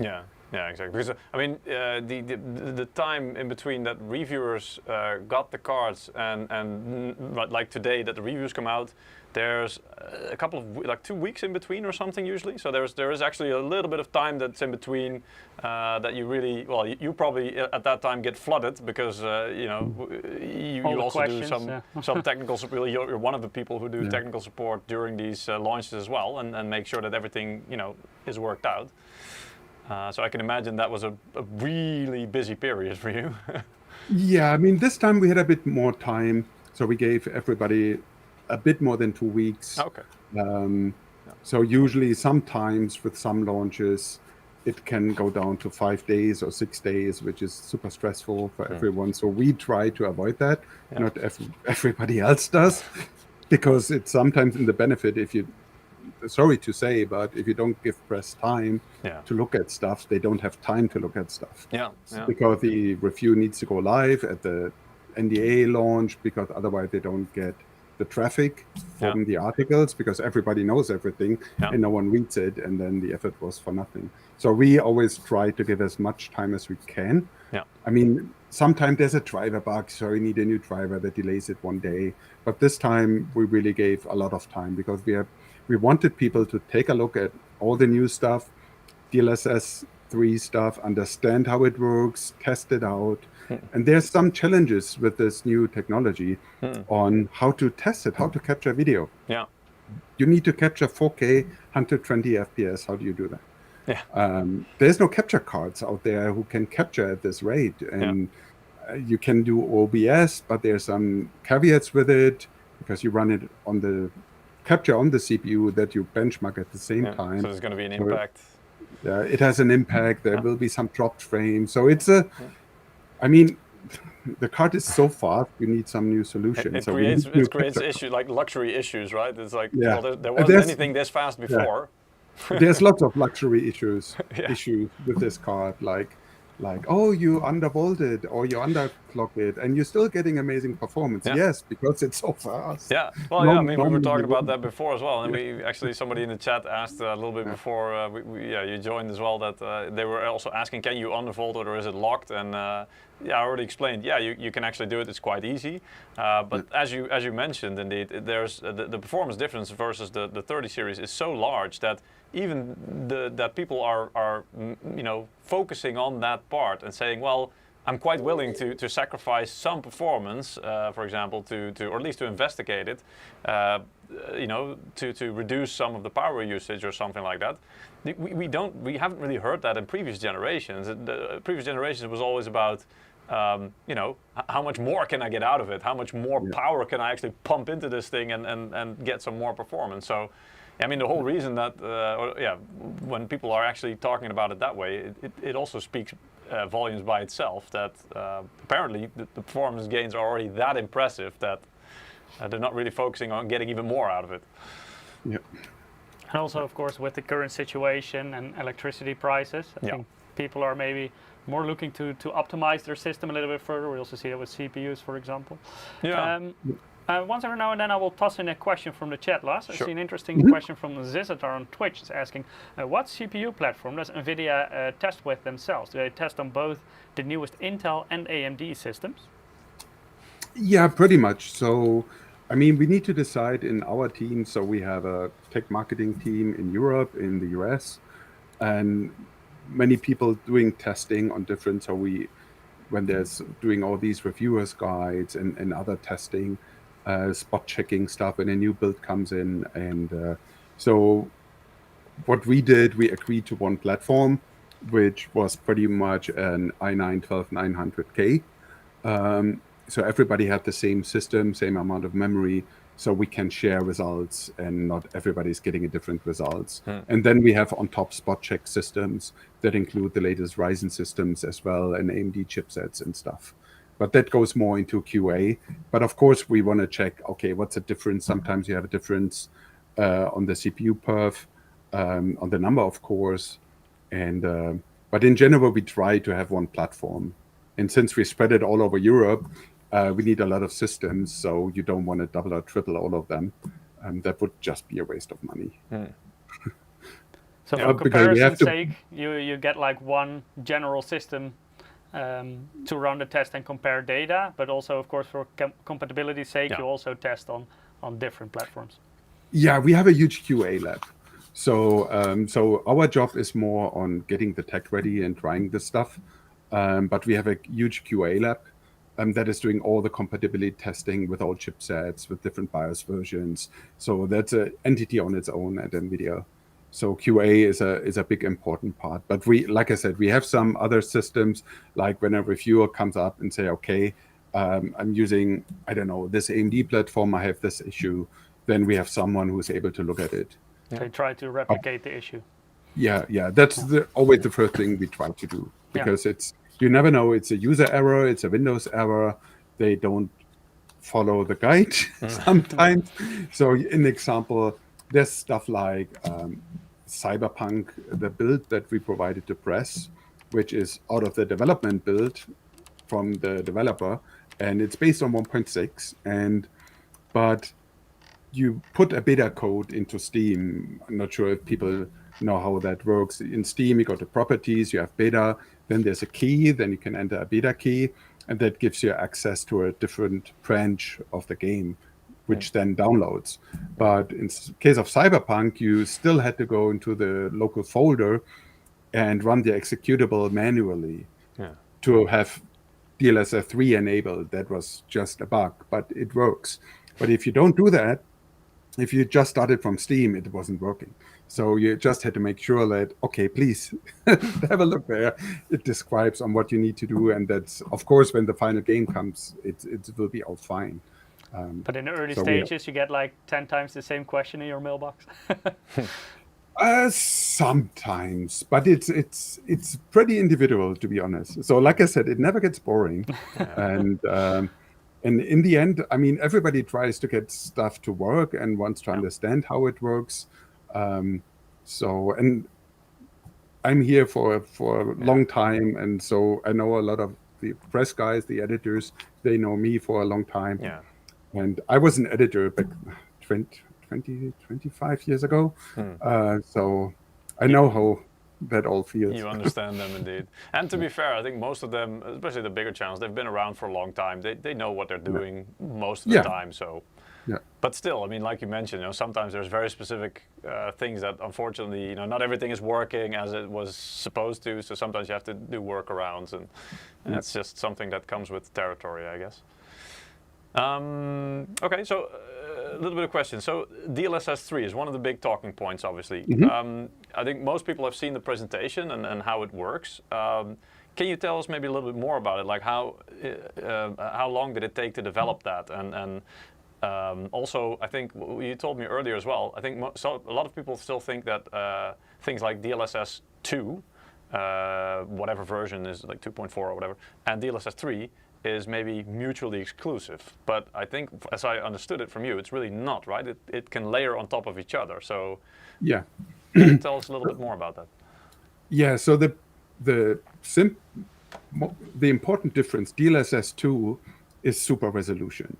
It's an AI-based super resolution technology that scales up the image from a lower resolution using AI to a higher resolution, giving you more perf.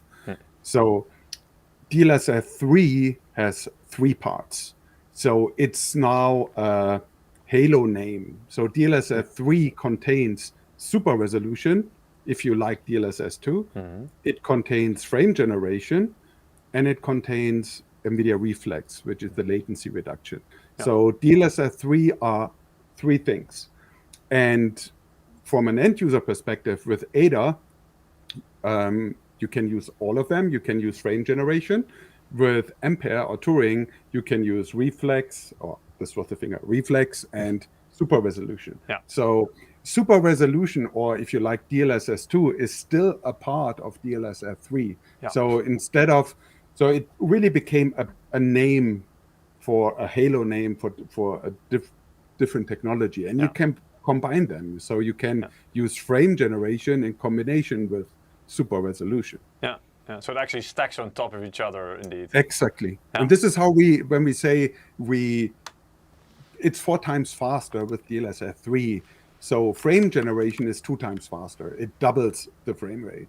But when we pair that with DLSS 2 with super resolution, like you shown before, we double the frame rate, or kind of double, with DLSS 2 super resolution, and then we double that frame rate with frame generation, which is 4 times to the native rendering. Maybe, so, Mike, if you go to the capture, the PPT plus guest, because indeed I have a slide, and actually when I saw this, I think it was released today or something. It was on part of a blog article from you guys, and this was really helpful for me as well to kind of understand. Okay, so because I mean Reflex has been around for a while, but it wasn't really before linked to DLSS. So again, this is really to make sure that the latency is lowered as far as it can. But Reflex by itself is supported by the 900 series onwards. So anything a GTX 900 series or newer can support Reflex. Not DLSS, just to be clear. DLSS, and this is DLSS, the super resolution, so DLSS 2, is supported by, of course, the 40 series, but also the 30 and the 20 series, because that's when it was introduced. And then you have on the left side the optical multi-frame generation, or basically the whole, the way that generates a whole new frame in the middle of two already existing frames. That is a specific feature, and I think most people will think that is DLSS 3, and it is the new thing that makes DLSS 3 in essence, I guess. But that's only on, currently at least, on RTX 40 series cards. Lars, can you maybe explain a little bit more about how that frame generation works? Because I think many of our viewers are not yet familiar with this, as it's just introduced with the DLSS 3. Okay, so yeah, like you said, it's 3 parts. Let's talk about the new part, which is multi-frame generation, or frame generation, as we call it. So what's happening here is usually the GPU renders one frame after another and puts it on the display after it's rendered the frame. So you have one frame, then you have another frame, you have one frame, another frame. What happens with frame generation, let's say this is at 50 FPS that you're running. With frame generation, what's happening, we render frame 1, we show it. We render frame 2, we don't show it. We pause it. And then we take both frames and run our AI network to generate an intermediate frame. So see, my head is now the 3rd frame in the end, in the middle.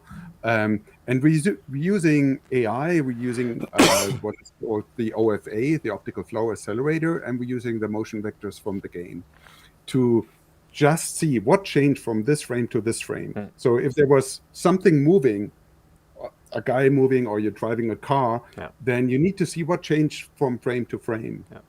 And that is all fed into an AI to generate a completely new frame in between. And once that is done, we show that middle frame, and then we show frame 2. And obviously, when you pause this frame 2, you add latency to the whole chain.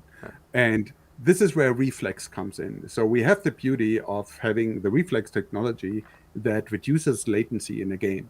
And usually it was mainly used for esports games, of course, because there's a low latency, below 10 millisecond gaming and so on. But it can also reduce latency in games like Cyberpunk. And the beauty of this is we can compensate for the added latency from pausing the second frame by enabling reflex in the game. So what happens is you end up at a similar latency from native rendering, but at twice the frame rate. And of course, when people say, yeah, but if you only use reflex without frame generation, then you get lower latency, and which is true. And the beauty of DLSS 3 is, as you can see here, it's 3 different parts, and you can use them however you like to. If you want low latency gaming, just enable reflex only, and you're good to go. Or compare it with super resolution, where you increase the frame rate, because with super resolution, higher frame rate, faster rendering, that reduces latency on top. So it's a bit complicated, but if you know what you're doing, you get exactly what you want. So do you think, while seeing this, and you say it's 3 parts, right? So do you think that in some games you will be able to choose between using only DLSS 2 or DLSS 3, for example in Cyberpunk, or will it be just one setting DLSS and that will be 3? No, it's totally open to. So I mean, let's put it that way. It depends on the developer what he wants to implement, but we don't limit this. You can use frame generation with super resolution or without super resolution. You can. That's cool. The only thing that we force on whenever frame generation is put on, we also force reflex on. To avoid having the high latency. That makes sense, though. That is the only thing. And the other beauty is, even for people who don't own an ADA GPU yet, you get reflex in all these games and can play at a lower latency, because that comes. So every DLSS 3 game will have reflex. And like you said, even with the 900 series, when you play that game, you get a lower latency. And reflex is unique to NVIDIA, to GeForce, so it's not matched by any other technology out there. So it's not, because it's in the game, implemented into the game engine. So, I mean, there's a lot of benefits. The important part is we talk about DLSS 2, we talk about DLSS 3, but DLSS 3 is really 3 things. And the new part is the frame generation, which is quite revolutionary. And we have some comparison. I mean, it's a bit complicated, the slide, but let's say you run 4K and DLSS 2, super resolution put to performance mode. And at 4K, that means you render at 1080p. And you output a 4K frame. And then if you add frame generation for the second frame, which is fully AI generated, and on the first frame, 3/4 of that frame is also AI generated. So pretty much 7 out of 8 pixels in these 2 frames are AI generated, and only 1 is natively rendered. So it's a big, huge shift in technology. Exactly. So the shaders actually don't have to do that much work, basically. Because what I noticed, I just did a little test prior to you joining in Cyberpunk, and what I noticed is I first ran one benchmark round, just everything on max, also ray tracing on, but no DLSS, and then the power draw was just above 400 watts. I think it reached 430 at the top, but on average I think it was about 420 watts. And what I noticed when I put DLSS on, and this was DLSS 2, so not 3, the game doesn't have it yet, but even with DLSS 2, even though the frame rate pretty much, well, it didn't quite double, but it was 60-70% more. It went from 44 to 78 or something, I believe, in 4K. But the power draw actually dropped a little bit. It didn't really go above 400. So it seems like, with DLSS enabled, even DLSS 2, it also enhances a bit of the efficiency. Yeah, I mean, what happens is you really render at, I mean, if it was performance or was it quality, but you render at a lower resolution on the GPU. It was quality mode, so it was still rendering at a higher resolution, but still. Yeah, so 1440p, so and that doesn't stress the GPU as much as native 4K rendering. And the whole AI part is running to a big part on the tensor cores, which are for the AI acceleration. So that's the beauty of AI and making it more effective. By the way, while we talk, because I'm seeing the time go by, we actually have a version which you provided, thank you for that, of 3D Mark with, there is a DLSS feature test, and you've provided us with a version that can show DLSS 3. So, I mean, while we talk about it, let's also run the benchmark. So I'm going to start it. I see somebody asking, interesting question Mandy on YouTube is asking indeed, and I think this is a difficult question because I guess it really depends on the game, but and even your system. But what is the latency with DLSS 3 plus reflex as opposed to without reflex? It's kind of similar. So the whole process of frame generation takes the AI about 3 milliseconds to generate this in-between frame. And with the overall administrative work, by pausing the frame, putting it in order, and so on, it's about 10-11 milliseconds. And that's pretty much what you save with reflex on compared to native. Of course, if you have native, no frame generation, and reflex, then it gets lower, of course. So basically, the reflex cancels out the delay you have because of DLSS. It mitigates it, indeed. Yeah, pretty much. Pretty much. I mean, there's no benefit without a negative. So the negative is it adds latency. The good news is reflex compensates pretty much for this. But the big benefit is, like in case of, let's say, Cyberpunk, you say you have 80 FPS or 70 in your rendering. If you put on frame generation, you end up with 140. And if you have a high refresh rate monitor playing Cyberpunk in 4K at 120, it feels amazing. You don't feel the latency. And the latency, I mean, it's in the 40, 50s maybe. If you play consoles, on game consoles, latency is a lot higher, especially on some of the TVs. So very sensitive players might feel a little bit. At the same time, they feel that the image is so much more fluid. And it also very much depends on the game you're playing, right? Like if you, for example, want to play like an esports title and you already have very high FPS, you just use reflex on its own. Frame generation is not a tech. I mean, you could use it for esports, but you have different it's goals, made for a different different purpose. requirements. It's a different purpose. They don't So, prioritize things Yeah. like ray tracing in esports anyway, right? Or Yeah, visual yeah. beauty. Usually they're happy to sacrifice any kind of visual fidelity if it Yeah. means that they have a higher frame rate or basically just a faster response time, because that is really Exactly. what it's usually about. And then you can still get like the reduction of latency through Yeah. reflex. Yes. Yeah. I mean, Indeed. what's coming is, I mean, you run Cyberpunk natively, you get 40 FPS, and they're going to have an overdrive RT mode bringing in a patch, which is pretty much path tracing in Cyberpunk, not in Minecraft or Quake 2, in Cyberpunk, Yeah. the most demanding game. And you can't run it without DLSS 3. You just can't. Yeah, and then it And, becomes And this is really putting it to a new level on top. And this is what DLSS 3 is meant for. Eye candy, pushing it to very high frame rates that are otherwise not possible. Esports, where you go, I mean, we have Overwatch 2 going over 400, 500 FPS in 1440p with a 4090. Yeah. And there you get below 10 milliseconds in 1440. And there you can use other techniques from DLSS 3 like reflex and DLSS 2, super resolution, because the higher the frame rate, the lower your frame times get, and that already reduces latency because that's part of the latency path. Yeah. So you need to reduce, it's really about using the right tech for the right purpose. So eye candy games like Cyberpunk or very high, graphically high demanding shooters or games, they benefit from DLSS 3.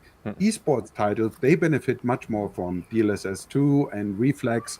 And it wouldn't make sense because at one point, like I said, if you add the 10, 11 milliseconds that it takes to generate this additional frame at below 10 milliseconds latency, you can't get there. You need frame times of 2 or 3 milliseconds, right? And so at one point it stops and it doesn't make sense. And I mean, we're gonna, with GeForce Experience, if you don't know what to do, you can use GeForce Experience to do the settings for you. They will do the perfect settings for you. But for power users, now you have the choice, right? You can choose it. I mean, we could make it just a one on-off feature, but we want to, I mean, that was the feedback we also gave. We want to have the choice. I want to use it. An example, Flight Simulator, it's CPU bound. You can't get higher than in a scene like 60 FPS, no matter what you put in. You can invest 1,500K into a new CPU and motherboard, and you maybe get 10% better perf, maybe 3-4 FPS more. And with frame generation, you can double it. But at the same time, super resolution doesn't give you anything because it will still be with DLSS 2 54 FPS because it's CPU limited, right? And the frame generation runs only on the GPU, so you can double the frame rate in CPU limited games. And there you can, in example, use DLAA, which is the high quality mode of DLSS, to have a beautiful image and then run frame generation on top of that. So depends on the game, depends on what you want to do, but it also depends what the game developer is offering you to combine it. He might find it there's too many options, confusing my users. I just put it on and off, and then it's his game. I mean, he can do whatever he wants to. But okay, so in the background we actually ran the test now, and just to be clear, guys, so the first run was without DLSS enabled, so basically just full ray tracing. It's Port Royal setting, as you could see, basically the Port Royal benchmark. And then the second run was with DLSS 3 enabled. And let's see, here you can actually see it shows the DLSS off. The average was 55 FPS. With DLSS on, and this is a DLSS 3, 192 FPS. So that is indeed almost, 3 point something, almost 4 times the performance. And this is all at 4K resolution. So that is a massive jump. Yeah, I mean, it's beautiful, and it's a totally new technology because people say, does it do artifacts? I mean, there can be some artifacts in the generated frames. If you capture a video and go frame by frame, first you need to identify the generated frames from the native ones, which sometimes is really hard. It's like a Pepsi test, and you need to try to find artifacts. And the beauty is, and unlike, let's say, in the past, you had some quality issues with super resolution. I mean, DLSS 2 it's great, but it's never perfect. So there might be some ghosting or whatever effect. Yeah. And you see that constantly because it's always there. When you look at it, you can always see the issue when you move around because it doesn't go away. It's shown in every single frame. With frame generation, if there is something, it's only shown in every second frame. It is because the first frame and the third frame are perfect rendered frames, Right. and the middle one is generated. And at high frame rates of 100, you see that for a fraction of a millisecond. So it's very hard in motion when you play the game, even if you find maybe a little bit on a wheel, like here with the car, there might be a little shadow here in the generated frame. Yeah. You won't see it in motion at 100 frames per second No. if you only see it in every second or third frame. Yeah, you really need to be looking for it. Yeah. So it works, it runs really well. I mean, Digital Foundry looked at it. They just posted a quality comparison article today, and they are really the quality gods and looking deeply into it. Yeah. So it's really rock solid. And I mean, it's unlike DLSS 1, where it took many months for the games to come. It's already here. It's not much more effort than DLSS 2. I mean, just check the Spider-Man patch. I can actually show that. I have a slide here indeed. It was announced, I think, also today that more games coming. I think like 5 games in the coming weeks we're going to support. Yeah, today it's 5 games. One of them is Marvel Spider-Man. So the patch, just before the meeting, I downloaded the patch, and it's working. Unfortunately, we so didn't it's have time to download it, but yeah. So it's there. I mean, we announced 35 games. It could be more. I mean, to the end of the year, it could be more because it's in Unreal Engine and Unity then. Yeah. And everyone developing on these engines can just, it's a plugin, turn it on. I see also Frostbite is one of them mentioned here. Yeah. So it's amazing. I mean, it will result in some developers going crazy and putting more stuff in, like path tracing. But I mean, you don't have to use it. I mean, you saw the proofs, the performance of the 4090, even without DLSS 3, it's really amazing. And I can't remember such a big step in perf, and this comes on top of it. This is indeed, I think the only time I remember was from 900 to 10 series. That was also quite a big jump, if I remember correctly. Yeah. That was a big jump too, but it wasn't quite as big as this one. And that was a pure performance because I remember we had the Pascal, the VXGI landing on the moon, which was a tech demo, but that was the only new technology that we put in. The rest was pure performance. And here we have performance and lots of new tech at the same time. So that really makes it just way more impressive. I see some people asking for Time Spy and other demos. I mean, I can do that, but one thing I want to highlight before I do any other demos is also the temperature. I mean, again, you can see the first benchmark, the card went up to about 78, I think it was the highest temperature maybe. And what's again visible here is this was the first run, and then the second run, you can see that the temperature is actually a little bit lower. It just touches 67, and that's also due to the power being used actually with DLSS 3. It's actually a little bit less than without DLSS enabled, and it shows here as well. So that's quite, and also you can see actually the CPU had to work a little bit harder. That's quite logical as well because it has to generate about 4 times as many frames, like with the draw calls and everything like that. So it actually has, you're asking a little bit more of the CPU. 2 times, because the frame generation, the CPU has no idea what's going on. Not with the extra frame indeed. So when it comes to DLSS 2, it's still, the CPU is still involved, but with DLSS 3 indeed, as you said. It's more CPU limited, because if it's performance, like it's 4K, it renders in 1080p, and it has to deliver much more frames, because the super resolution, you go from, let's say, 50, what is native, 55, you go maybe to 90 or 80, and there, of course, the CPU has to do more work to deliver these frames. Definitely. So yeah, it makes a lot of sense. I mean, the data, I mean, temperature-wise, the process is really good, and so we don't have so much leakage. So we don't go, so we can run it really cool and quiet and smooth, while delivering great perf. And the side effect, like you said before, you can underclock it, if you want to save power. I mean, it's always do the comparison. I don't buy a Porsche GT3 just to go to have like 6 liter on 100 records to show. Maybe some people do that, but I wouldn't. Well, indeed. I mean, then you come to the question, indeed, of why do people buy a card? And I agree. If you're gonna buy a card like a 4090, you're probably not gonna care too much about the power usage, as long as it stays within certain thermal limits. Especially, I think that's going to be if people are gonna look into it, it's probably going to be because they think it gets too hot. That might be the main driver.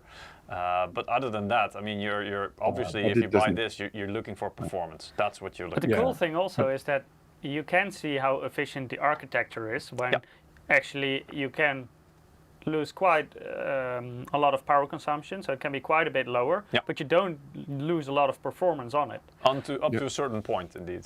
So that basically shows that like the architecture itself is quite a bit more efficient than, for example, what we had in the previous generation. It's pretty much, if you do the math, because you need to factor in the performance when we compare to a 3090 let's say at 350 watt, if you underclock it with the power, we're twice as efficient as Ampere was, or at the same power 2 times as fast. Exactly. So and for power reasons, I mean, we're gonna have, this is the first product. We announced 2 more products. There will be, I mean, you know how it works. We have a full product stack over time with many products at lower power. It's still great performance, and you can already do the math. I mean, 4080, 16 gig, it's, I think, about 320 watts, the TDP that we announced.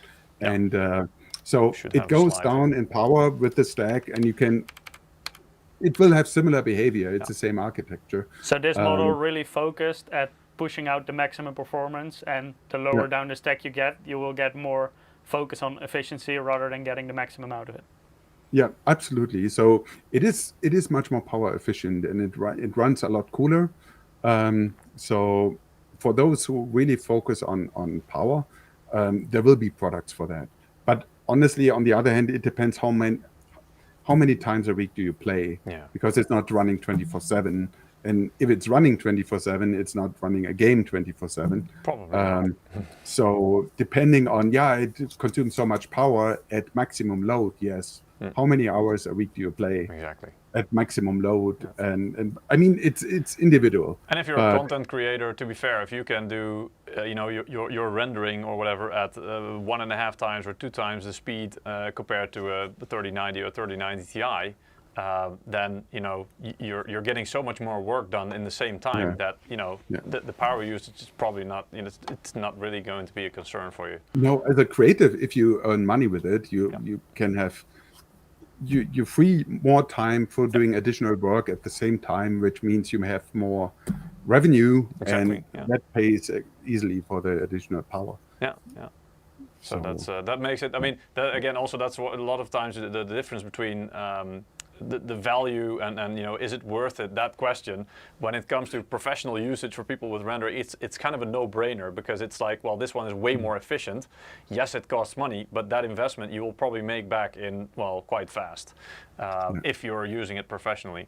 For gamers, well, it's a different story, really. It's kind of what is your budget and what are you looking for? What kind of performance? And that's how it always works, in my opinion, and from my experience. Basically, it's just how much are you willing to spend, and if you've got the money and you want that performance, then, well, it's there for you. Yeah, I mean, I understand the argument, don't get me wrong, because the times are difficult right now, prices going up, everything's going up, and I mean, you need to decide what you want to do with what you have available. I still do the comparison. When I was younger, I was smoking a lot, and when all the money I spent on cigarettes, and not smoking for about 15 years now anymore, and seeing the prices today and seeing people running around smoking, what? What you're doing? I mean, everybody has a choice to do what they want to do. I mean, that and to be fair, I mean this 4090 is one of the high end. There might be a TI at some point or so if we follow the normal thing, but still it's very high end. So you can expect indeed down the road, especially already with the 4080 models coming up, they will be lower in price, and then usually there will be more mid-range or even entry-level models at some point, which will be even more, let's say, budget-friendly in a way. So, in the end, typically we will see something in pretty much a lot of ranges for people that's a bit more accessible if that's what you're looking for. Yeah, I mean the price situation, it's a bit tricky right now because in COVID times the prices went through the roof. Yeah. Many dealers made big deals and stuff, and I mean we launched products during that time, and the whole price situation was higher. Yeah. Now the prices were coming down after pretty much the lockdowns were released and people went out. So that went down, and now you have the problem of the exchange rates. So the euro to the dollar with the whole crisis right now, it totally changed. Transportation is much more expensive. The whole production is more expensive, and you still have a shortage on some parts. You had a shortage on chip fabrication, in the fabs.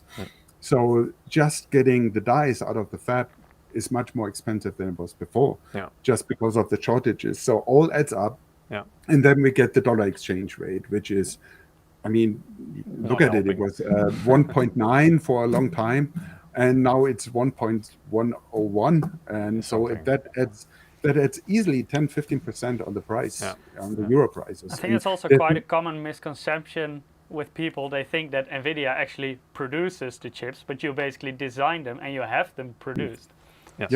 Yeah, we work with TSMC. TSMC is producing it with us. They produce it the way we want to, but we pay a price. And as you know, there's other companies knocking the doors at TSMC with Apple, Intel, AMD, and I mean, they run a business, and the more companies want chips in a big number, the price increases. I mean, that's how it is. So the more you pay to produce those chips at TSMC. Yeah. I mean, they're a great partner of us, so I don't want to throw them under the bus. Don't get me wrong, but that's economy. I mean, that's how our system works. And it was the same in COVID when there weren't enough GPUs. Prices went up. I mean, we didn't change. Exactly. We didn't change prices of our GPUs because we have long-term contracts with everyone, but the channel does it. I mean, you can see the same thing now, interestingly, with power generators. If you want a backup battery for your home, might it be fuel-based or battery-based, the prices go up. Or see toilet paper. I mean, as long as there's at the point when the demand starts to outpace the supply, this is what happens. But so long story short, we don't have it all under control, right? I mean, the 3090 Ti at the high times was more than $2,000, $2,500 MSRP. Ridiculous. And now it's $1,499. Of course, if you do add the VAT to it and do the conversion to euro, then you end up where it is right now. It's so hopefully, I hope prices go down soon because makes more people. I think honestly, I also see people in the chat saying everything got more expensive, but our paychecks are still the same. And I think for a lot of people, that is their experience. Like, that's the annoying thing of having high inflation and honestly, I mean, all of us is. I mean, you. I would say usually you negotiate your salary every 1 or 2 years. When you talk to your boss, and you don't go every month to your boss to adjust it. And I mean, the whole price change happened in the last half year, and I don't know how that It's crazy Yeah, indeed. it's crazy. So okay, let's talk a little bit. Let's get back to the graphics cards again. And, Out of economics. So one of the other new things that I think, well, at least I was quite excited about with the presentation from Jensen as well, was the shader scheduling. What he mentioned. I'm not sure what was the exact name for it. I tried to look it up. Shader execution reordering. That's the one. Yeah, because he also basically said like this is really important because it really helps with the efficiency of the rendering pipeline. Right? With ray tracing, yeah. Yes. This is limited to ray tracing. Okay, okay. Can you tell us a little bit about how that works exactly and how that is different from the previous generation? Yeah, to put it simply, the way it works, if you run traditional rendering, the work is pretty parallel, as you know. So you throw everything onto the GPU, onto the cores, and it's fine. It's been spreaded to the cores. Yeah. With ray tracing, you shoot individual rays and they intersect. They find a triangle or not, and they are being reflected or not. And it's a lot of serial work with ray tracing because you need to follow each ray, need to see where it fits, where it goes, and you shoot a ray for every pixel and it goes everywhere. And it's really hard to It's really random how it returns basically. Yeah, exactly. And we developed the accelerator for that, for ray tracing acceleration, the RT course, but still it's still very individual what is being thrown on the RT course. So what we do with SER, shader execution reordering, so because each ray it's running like a shader, we just see if we have similar shaders and put them in pairs and throw them onto the cores in parallel. Instead of every SM is doing individual work, we can share that. Then we can have a higher benefit of the caches, of the textures on the objects, so on the data that's being checked on where that ray goes. Right. So it's in the end, it's think of it like maybe you saw now these images or these videos from the subways in Japan at the rush hour. Yeah. There are guards who tell people how they need to queue. Yeah. So when the load, basically. So when the train is coming, the doors open. They efficiently go very quickly into the train, and the door closes and goes and it goes away. While when you have a typical chaos like in Munich, in a subway, the doors open and everybody is pushing each other, and it takes forever for everybody to get in. So that's like in one spot it can be really busy, while at the back of the train, for example, there's only a couple of people waiting, so you could get in way sooner if you would spread out the load a bit more equally. Yeah, and it's not organized. The other way, one wants to go out before the other wants to go in. So this is pretty much like the reordering in the name already says, shader execution reordering. So it's, think of it of a big stream of data coming in, and it just sorts it in a way with ray tracing workload that it's much more efficient. So in the end, you speed it up, the ray tracing workload by 30-40% just by reordering it in the right way for the basically GPU. Built-in Japanese guards in the graphics card. Kind of. But that's the one. Built-in load balancing. And it has to work with the developer, so it has to go into the game. So the developer has control over it because he knows what's coming from the game. Right. So that is pretty much the guard is being put into the game.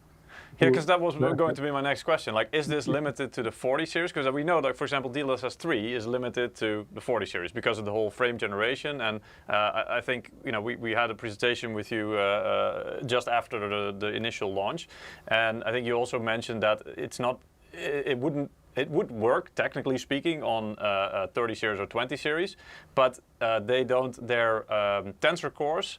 For DLSS 3, they don't really have the right amount of horsepower to really push it out fast enough.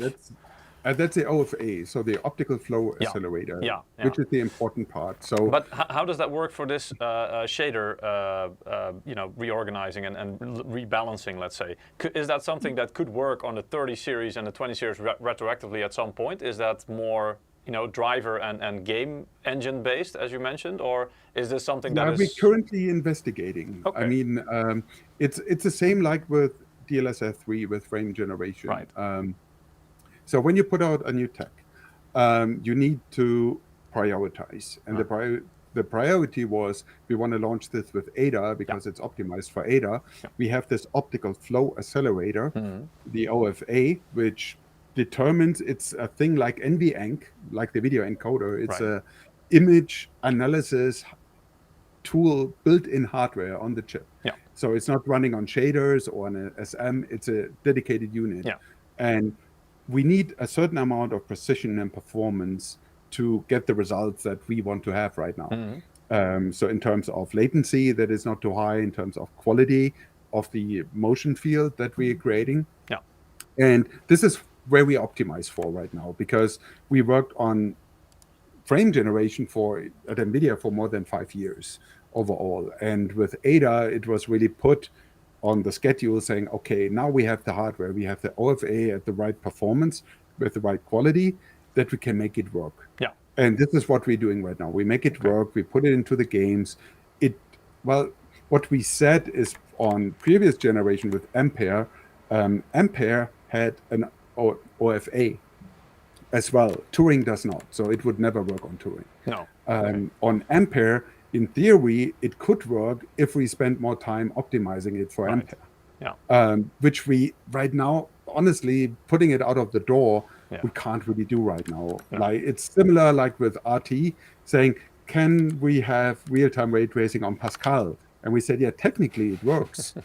And then we made it happen because it was demanded and people wanted it. And we say, okay, I mean, we don't say no to frame generation on Ampere, but right now it is Ada exclusive because we need that OFA. In future iterations of, if we have it optimized, like we said, we went from DLSS 1 to 2, we changed completely the way and we learn a lot. I mean, this is, don't forget, this is like, it sounds like marketing, but sorry, it's innovating. When you innovate, when you invent new stuff, it's working. And while it's working, you optimize and make it better and better and better. But we can't have it for everything. So basically, this is just the starting point, and that's where you develop further upon. Exactly. So there's like down the road, it could it could happen. It could become available, indeed. It could be possible. I mean, honestly, we haven't run it to that extent yet on Ampere to see, like, if it adds 20 milliseconds latency, it doesn't make sense because you can't compensate for that latency. I mean, you get the high frame rate, and you see that in benchmarks, but your mouse the penalty is too high. It's too high. Well, so it's not a good sense, experience. indeed, practically speaking. So if we would want to win benchmarks, we would put it in Ampere, saying, "Oh," but that's not the point, really. I mean, it has to be solid, right? And so we want to have a great product. We want to make it work, like with all technologies we put out there.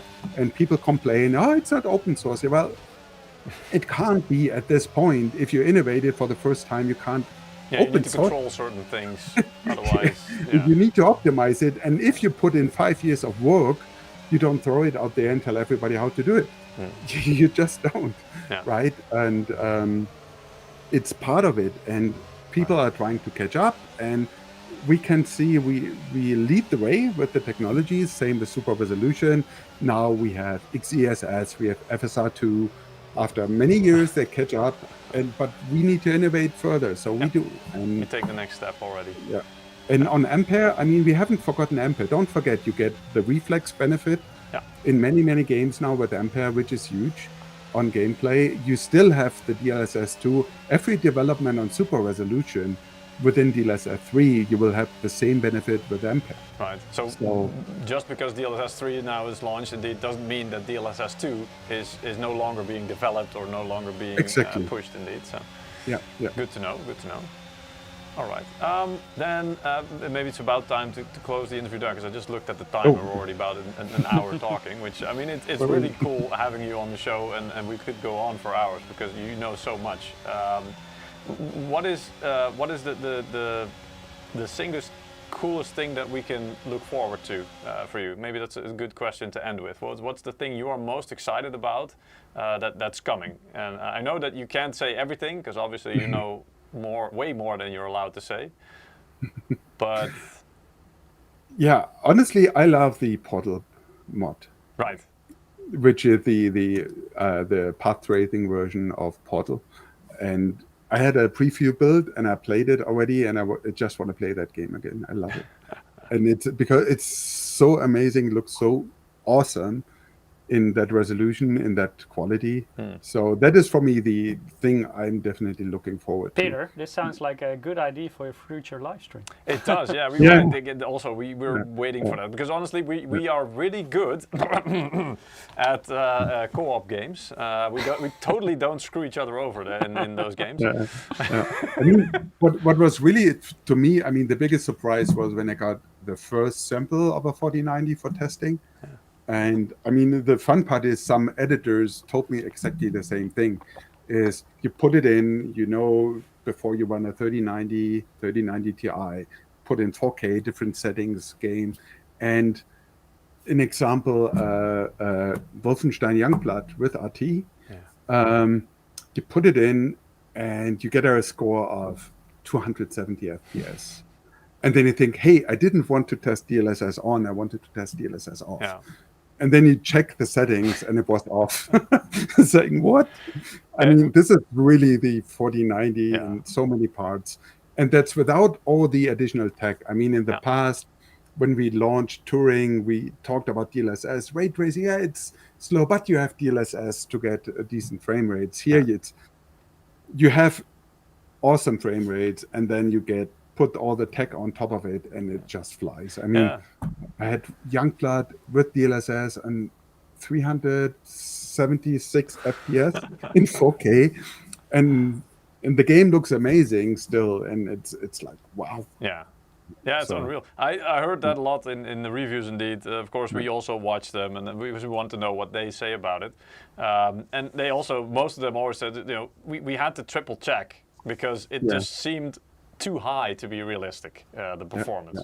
That's really the impression you get. I mean, like I said, I did so many GPU launches, and this one is really wow. Yes. And I mean, there were a lot of rumors on stuff, and funny enough, we knew most of them are wrong. Yeah.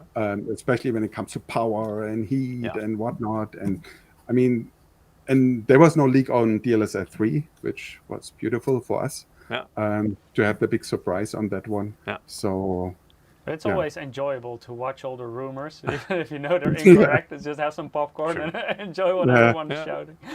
The interesting is now the justification on why some of the rumors were wrong, and there are some articles out there which trying to explain it. I don't really want to comment it, but they make me smile, because I think, what? You try and talk your way out of it. That's okay. All right, cool. Well, Lars, thank you very much for your time.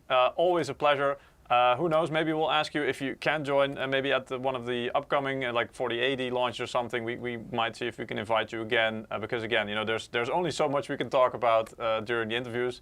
But always much appreciated to have your wealth of knowledge, and the way you explain things is I think really clear. Also the chat, they were very appreciative of your explanations and your addition to the live stream. So thank you very much. Perhaps we'll see you in an upcoming live stream. Thank you. Happy to. Thanks a lot for all the time. Thanks for the questions. And thanks for having me. Okay. Thank you, Lars. Thank you so much, Lars. Bye-bye. Bye. Bye-bye. Ciao. Okay, so you guys may have noticed I was running some benchmarks, or in this case F122 in the background. This is also a DLSS 2 game, however this was without DLSS running, so also there an average FPS of 96 as you can see in the middle of my screen, and I'm gonna engage DLSS and I'm gonna run it again, and this is just again to give you some idea. It's running at pretty much all high or I think ultra preset with on 4K. So I mean that's without DLSS 100 FPS. That's impressive. That's just normal, really good, well playable, let's say. Let's see, now I can run it again. So a lot of games you really have to look for where they put these settings, because here at first it really screwed me over. I didn't know, because all the graphic settings are pretty much here except for things like DLSS, because that is under video mode. So here you can select DLSS, here we go, and we will choose the quality preset. Or actually, let's go for balance because. Shall we do another winner for the giveaway? Sure. But wait, let me start. Let me draw. You can put all the settings in, and then we start it, and then we can. I'm already done pretty much, but let me go back to this one and start the benchmark, and then we'll announce some more winners indeed. Here we go. So just now it was just under 100 FPS, as you noticed. So let's see what DLSS goes. This is with DLSS 2 still, guys. So don't forget that this is not with DLSS 3. And yeah, you can see the stats on the right side with the FPS, frame time, 4090. The clock speed, as you see, it's about 2700, near 2800 megahertz out of the box. This is stock, no overclocking, no nothing. Temperature is 60 degrees, using just about 350, 360 watts. So it's the power target currently is still set to 450 watts. So as you can see, that it doesn't always use the full power target. So yeah, really impressive there. Okay. For the giveaway, if you haven't participated yet, go to msi.com/2/inside, or if you're watching on YouTube or Twitch, you can also follow the direct link to Gleam that's posted there once every 5 minutes. Yes. And we're giving away several codes for Assassin's Creed Valhalla, including the Dawn of Ragnarok DLC. Indeed. We have our next winner. Peter, the honor is all yours. I don't know how to pronounce this. Good luck. Empetian. I don't know. Something like that, but congratulations. You did win a code for Assassin's Creed Valhalla with the Dawn of Ragnarok. We'll get it out to you as soon as possible. Congratulations for winning. Only one winner. Oh, we can do another one. Yeah, let's do two while we're at it. As you can see, it's running really nicely. It's nearing 200 FPS, so it's almost a 2 times performance gain here. So we went from just below 100 to just below 200 FPS. But we'll see what the average says when the lap is done. I have a next winner for you, Peter. Oh, I like this name. Deadpool. But then Deadpool 175. But does that mean that there are Deadpool. Also? Yes. Is there also a 174? I have no idea. There's a lot of Deadpool, I think. It's like congratulations, an army of Deadpool Deadpools. 175. You also won the game code for Assassin's Creed Valhalla with the Dawn of Ragnarok DLC. So to all the winners, keep an eye out in our mailbox. We'll email the codes to you in the coming days with some instructions on how to redeem it. Yep. So, excuse me, here you can see that the average FPS, all right, well, it's not quite that close to 200, but still 176. So it's like a 70-80% increase in average FPS. So again, that's a massive increase. And this is just with DLSS 2. Imagine, and this is one of the games that's going to get DLSS 3 as well. I think it was in the overview. So imagine with DLSS 3, that is pretty much going to push you upwards of 300 FPS. Almost. I think at least way above 200. So yeah, that's going to be impressive. And it just adds another layer of performance over what we already had. Temperature-wise, again, it didn't really go over 60, 64, 65, I think. And again, I mean, we have to be honest here. These are really short burst benchmarks. Usually if you play a game, you're going to be playing for an hour or a couple of hours. So in longer duration benchmarks, the temperature might run up a little bit higher. But I mean, this is still really impressive. And honestly, the fans pretty much barely start spinning at this rate. But I mean, we also showed that, especially with DLSS engaged, the power usage isn't anywhere near the 450 watt power target or power budget that the card has. I also want to show you, this was again, just a couple of slides also from media reviews that we saw here. Basically also to show you the cooler performance. And actually, Mike, can you put us in PPT view? Yes. Cheers. Yes, there we go. So on the left, we can see our SUPRIM highlighted in a green, which, as you can see, and then basically what they did here was they capped the Tech Power Up review. They capped the temperature by targeting a certain fan speed, so that it reaches 35 decibels. So they pretty much they put all the cards fan speed. So one will be running faster, the other one will be running slower, but all of them are normalized at the same noise level. and then also made sure that all of them were using 450 watts in that specific scenario. And then they will see, okay, what is the temperature? So that's really how you can see the efficiency of the cooler. And as you see, especially compared to the Founders Edition cooler, which is impressive, but that one is all the way at the bottom, and our SUPRIM X at the exact same settings and the exact same noise level and wattage applied is, well, in this case, 10 degrees lower, so 10 degrees cooler. So that shows you that's quite still a significant difference, and pretty much one of the reasons, probably one of the major reasons, other than of course the exterior, how it looks, why you would consider to buy, for example, a SUPRIM card over a Founders Edition. Also on the right side, you can see there's some overclocking that they did, also from the Tech Power Up review. In this case, and there the card highlighted again is our SUPRIM X card, and it actually reached the highest performance out of all the cards. Granted, the difference isn't that big, and at this kind of level of FPS, I don't know which game they were using. So it's all pretty much within margin of error. So here you see that the SUPRIM X Liquid is slightly lower, even though the cooling on that is actually a little bit better. Yes. But there's always slight variations in the same chip. So every 4090 will be This is probably more the silicon lottery, as it's called, right? Yeah. So the one GPU chip can be more efficient. Basically, the quality of the chip is never the same. It's never 100% identical. So one will go slightly better than the other. Exactly.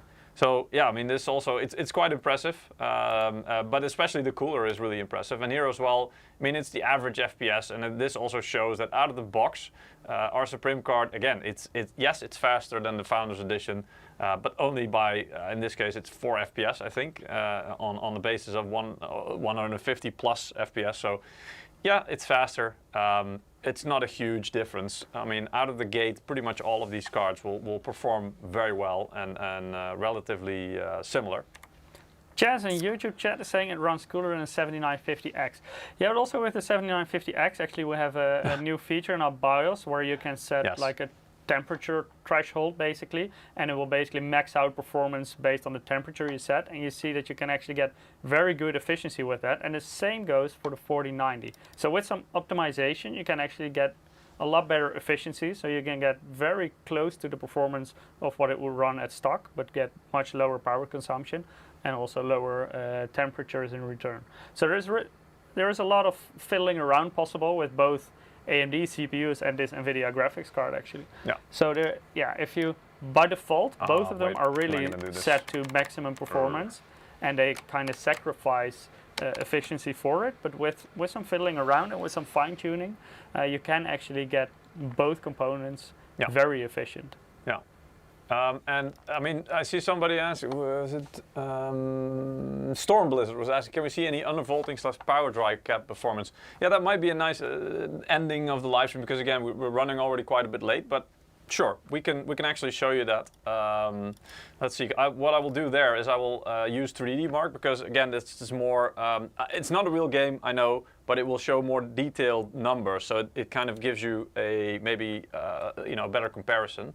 And what I will do is I will use TimeSpy Extreme instead of the ray tracing, the DLSS benchmark. So let's see, and I will disable the CPU test, because that just to shorten it a bit. So it's 4K, and it's TimeSpy Extreme, so that's the 4K preset. And what I will do, I will first run it. Actually, wait, I've been running everything at 80% already in the past few minutes. I forgot that I actually set it to that. So I'll first put it to 100% again. This also explains why it in the previous benchmark didn't really go to 450 watts. Yeah. Well, but still, it probably wouldn't even reach that. Okay, so power target to 100% first, and then we'll run it, and we'll see the score. And this is just a graphics score then. And then after that, I will set the power target to, I don't know, 80%, 70%, and we'll see what happens. We'll see how much that impacts both the performance, but also, for example, the power usage and the temperature. Because this is a really interesting topic. We also saw a couple of videos about that.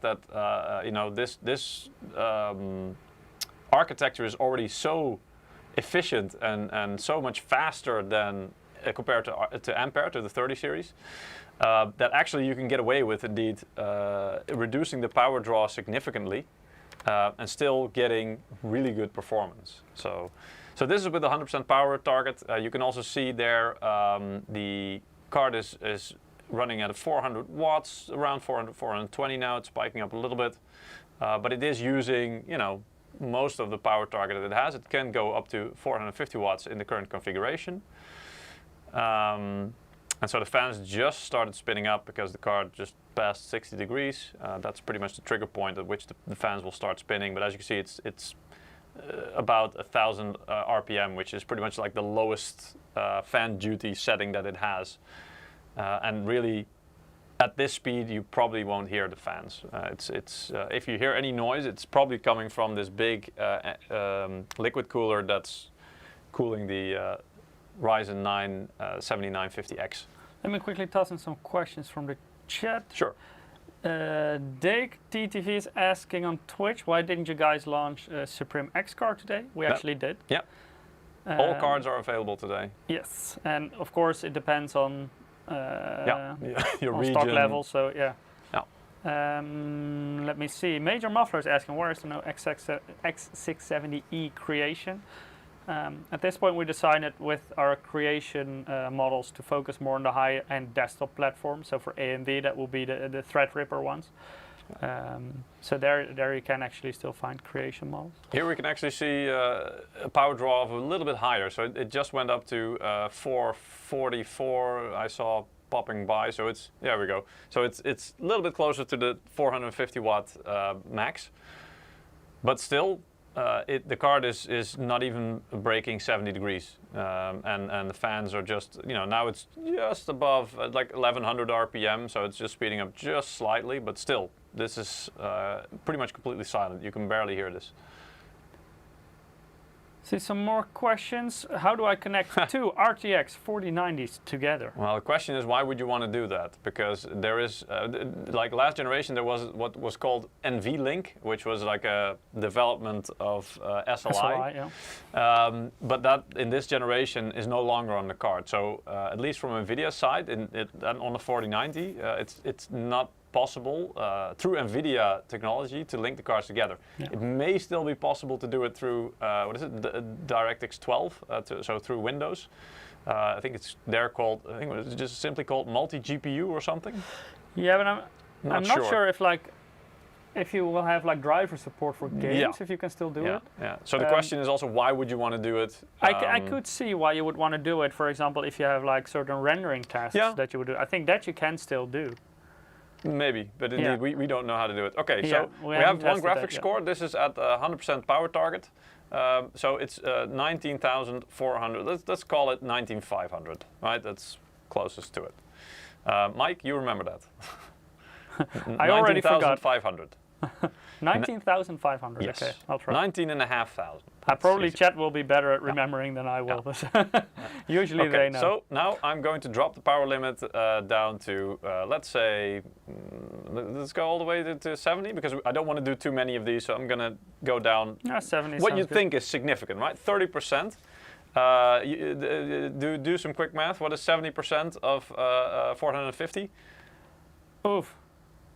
Do I need to do it? Wait, calc. That's 105 minus the, what was it? 400, wait, how much? I've got it. 450. So it's 345. Times 0.7. 315 watts. I failed. Yeah. So 350 watts is the power target that I've just set on this card, right? 315. That's at least what it should be. So, and I've applied it, so now that should be what it is. So you would think that's quite a significant decrease in power, and it is actually.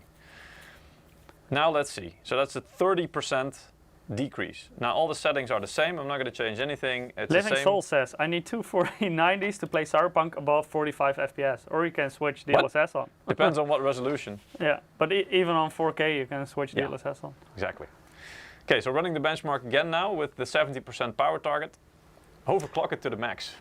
That's the thing. NVIDIA already pushed it quite far to its maximum. Yeah. So I did see, I think the Tech Power Up review mentioned that by overclocking they managed to get a 7% increase, which was, I have to say, impressive. I didn't think that there was that much headroom left for overclocking. And it but will what was the depend on power your chip. penalty?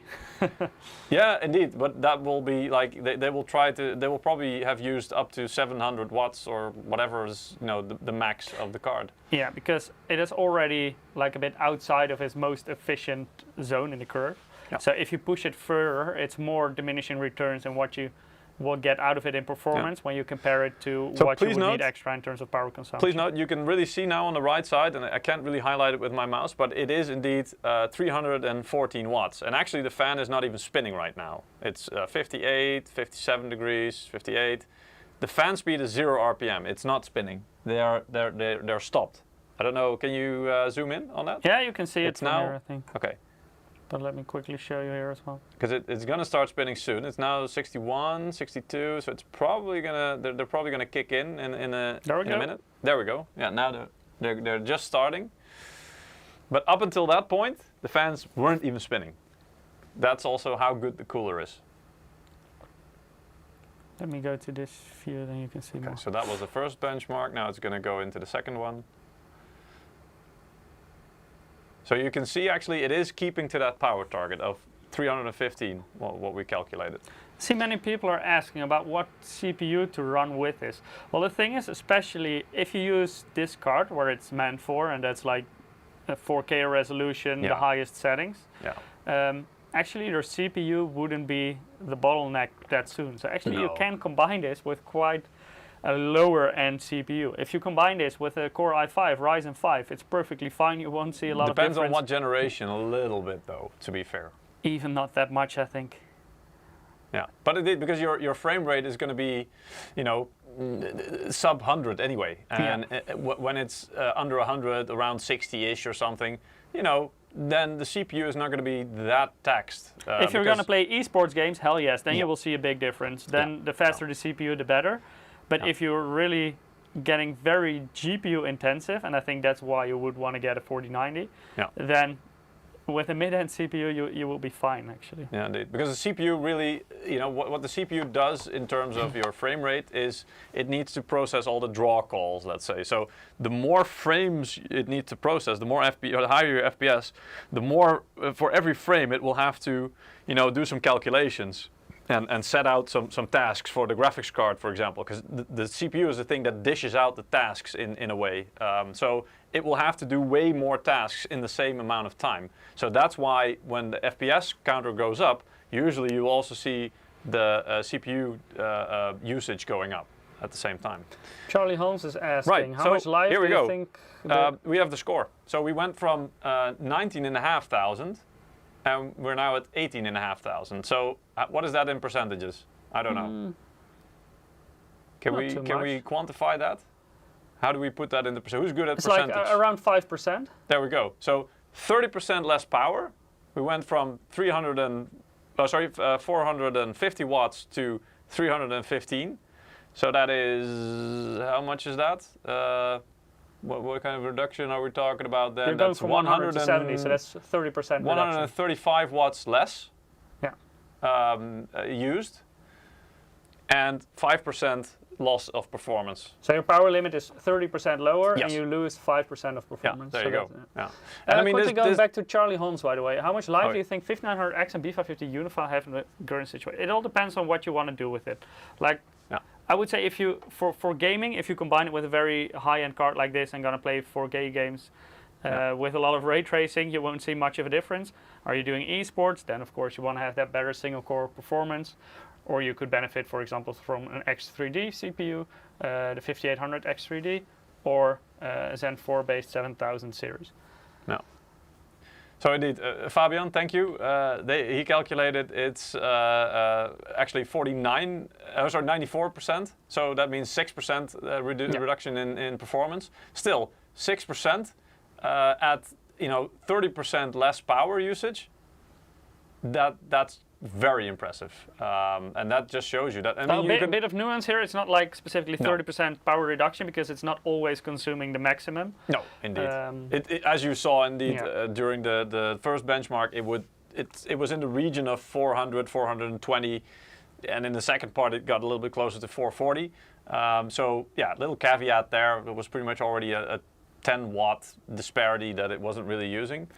But still, I mean, in principle, you've got a 25 to 30% less power usage, and you're only losing about 6% of your capability. Which, again, in this benchmark, it seems like a big number because you're losing 1,000. But if you're talking about gaming and you're running at say your baseline is 100 FPS. That would mean that now, instead of 100 FPS, you're running 94 FPS. Would you be likely to notice the difference? I don't think so. Divina is saying in YouTube chat, I guess some games might let you set max FPS to reduce power consumption. Yes, some games definitely have that. You can do that. A lot of games have like an FPS limiter anyway. Yeah, but also, for example, if like your target is, for example, in a certain game, you want to, maybe you have a 240 hertz screen, so 240 maybe your goal for FPS. And if you would then compare this generation to, for example, a 3090 Ti, then you would be able to get that 240 FPS with this card at a much lower power consumption than what you would have with the 3090 Ti. Even though it may also be able to reach that FPS, it will not do it as efficiently as this one. So that's where you see where a newer architecture comes in, but also going from 8 nanometers to 4 nanometers, it all makes a difference in the efficiency of the whole product. So even though the absolute power consumption, if you run it at full power, may look high, it's actually quite an efficient architecture where it's built on. And also, I mean, I've seen this in games because I like, maybe referring a little bit back to what Lars from NVIDIA mentioned indeed, like it's becoming quite technical because of all the things that are added, whether it's DLSS or ray tracing or the other options like FSR or XeSS. It's all becoming quite technical, and in a lot of games what you will see is that you have to manually pick which one, and I thought this was already confusing when it came to ambient occlusion. You have so many different ways of doing it, and which one is best, which one gives the best result. I have no idea. It's becoming too much, and I think for a lot of people that's the case. What I've noticed is, instead of you having to pick all the options and then just seeing what you're getting, what Mike was saying indeed. So I think a lot of game developers know that most users don't really know how to do that. They don't care about it. What they want is a game that runs smoothly. So what they're mostly looking for is to say, look, I want to play this game and I want it to look nice, but this is my FPS target. So whether that be 144 or 240. Also depends very much on your monitor. So what you can actually do in a lot of games these days, what I've noticed is you can basically say, look, my FPS target is 240 FPS. And then things like DLSS and other stuff can be set to auto, meaning the game will basically see what it can do dynamically, maybe switching modes from quality to DLSS, for example, from quality to balance to performance mode, to be able to give you that FPS. So you don't really have to think about and test and see, okay, so which mode do I need to take to reach that FPS? The game will do it for you, and I think that's quite a nice development. It helps to simplify things in a way for people who don't really want to dive into the details too much. They just want to play games, and they're targeting a certain amount of FPS. So two interesting comments in chat. Divina is saying, yes, the stock clock is cranked up to get a lot of power at diminishing returns. Nice note, you can underclock it. And on the other hand, Mr. Mestark saying it's not impressive. It actually means that the card is already pushed way beyond its sweet spot. Yeah. I think that's also a bit of the goal of like a card like the 4090. It's like the flagship product. Yeah. It's just go the highest performing you can get at basically any cost. In this case, like a power penalty you're getting. And I think that's also where the future models will come in. They will be more at the sweet spot in a more efficient way. But of course, you could also fiddle with this around yourself. Yes. But I definitely agree with you. This card, but also like the AMD 7000 series, in terms of efficiency, they're definitely beyond their sweet spot out of the box. Yeah. But the thing is, like, I've seen some content indeed, and now it's being highlighted more. And in a way, again, we already highlighted that during the live stream. That is probably due to the fact that the initial bump in performance is already so big that people are thinking, well, if I can save quite a bit of power, but I'm willing to sacrifice a couple of percentage of performance, that's fine. But in a way, this is not new. I mean, if we look at previous generation flagships like 3090, 3090 Ti, and 20 series I think had the same. Even 10 series probably had the same. Maybe even before that. The highest end ones were already pretty much always pushed way beyond their point of their sweet spot, let's say, because again they are flagships. So exactly like Mike said, they're not meant to show the optimum efficiency of the architecture. The flagship, the really top end, are just really meant to show how much you can actually get out of it. And then, yes, then you go beyond the curve of what is efficient. It shows like the limit of the architecture, basically. Yeah, I think 3090 Ti is a very good example of that. You get more, definitely you get some more performance compared to 3090, but the power consumption in percentage is way higher. Yeah. And Andy Warren is asking, what is the sweet spot? Well, the sweet spot is basically if you bring it down, this data, and you check multiple levels. Performance per watt, basically. Exactly. If you break it down to performance per watt, so basically how much power it takes to achieve a certain amount of FPS, for example, in a game, you can calculate that, you can chart that out, and you will see that every card has a point at which it spikes. That is the sweet spot, because that's when it creates the most FPS per watt, and that is what we call the sweet spot. So that is like the spot where it's the most efficient. Yeah. But most of the cards will be pushed beyond that. Some may be pushed a little bit beyond that, but especially for the high-end cards, they're pushed way beyond that. And at that point, it takes, this is what typically is regarded as overclocking in many generations. You could pump 200 watts more into a graphics card, but you would only gain, I don't know, 5 or 7% more performance for it. So for most people, that doesn't make a whole lot of sense. But for overclockers, that was the game, and it was trying to find out where exactly is that limit. This card pushes it quite far as well, but fortunately, it has coolers that can easily handle it, so it's not really an issue. But it's also nice to know that you have the opportunity and the ability, because of tools like Afterburner, to really easily, if you decide, look, I have a 4090, sure, but to be fair, I don't really want it to run at 450 watts. I'm okay with losing a couple of percentage performance. You can just put the power limit at 70%. You saw how easy that was, because this is not even undervolting. I know that the term undervolting, I actually said it myself in a way. That is technically not the correct term, because to do undervolting, you would have to go in here, the curve editor. Then you're really, you're basically going to set at each interval the amount of power you want the card to use. This one is really just way easier. You're just dictating the outcome, let's say. So you're basically saying, look, the card, I don't really care how you do it and how you divide up the power that's being used, or the current or the voltage or whatever. I just say the outcome should not be higher than 70% of the power target. And then you let the card do all the work, basically. So, and it works really well, as you saw. There's no stability issues. There's no issues whatsoever. I see a question from Miles F on YouTube. Have mentioned anything about the gaming trio models? We touched on them a bit, but at the moment we only have a SUPRIM sample right here. So we haven't benchmarked it, and we have only taken a close look at the SUPRIM model. But we did touch on it a bit in terms of dimensions, for example.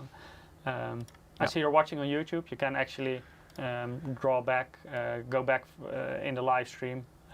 If you've missed certain parts. You know what I'll do? I'll do one more test, and I'll set the power limit to 50%. Yeah. So that's quite drastic, because that means it's going from 450 watts to 225. 225. So that is quite low.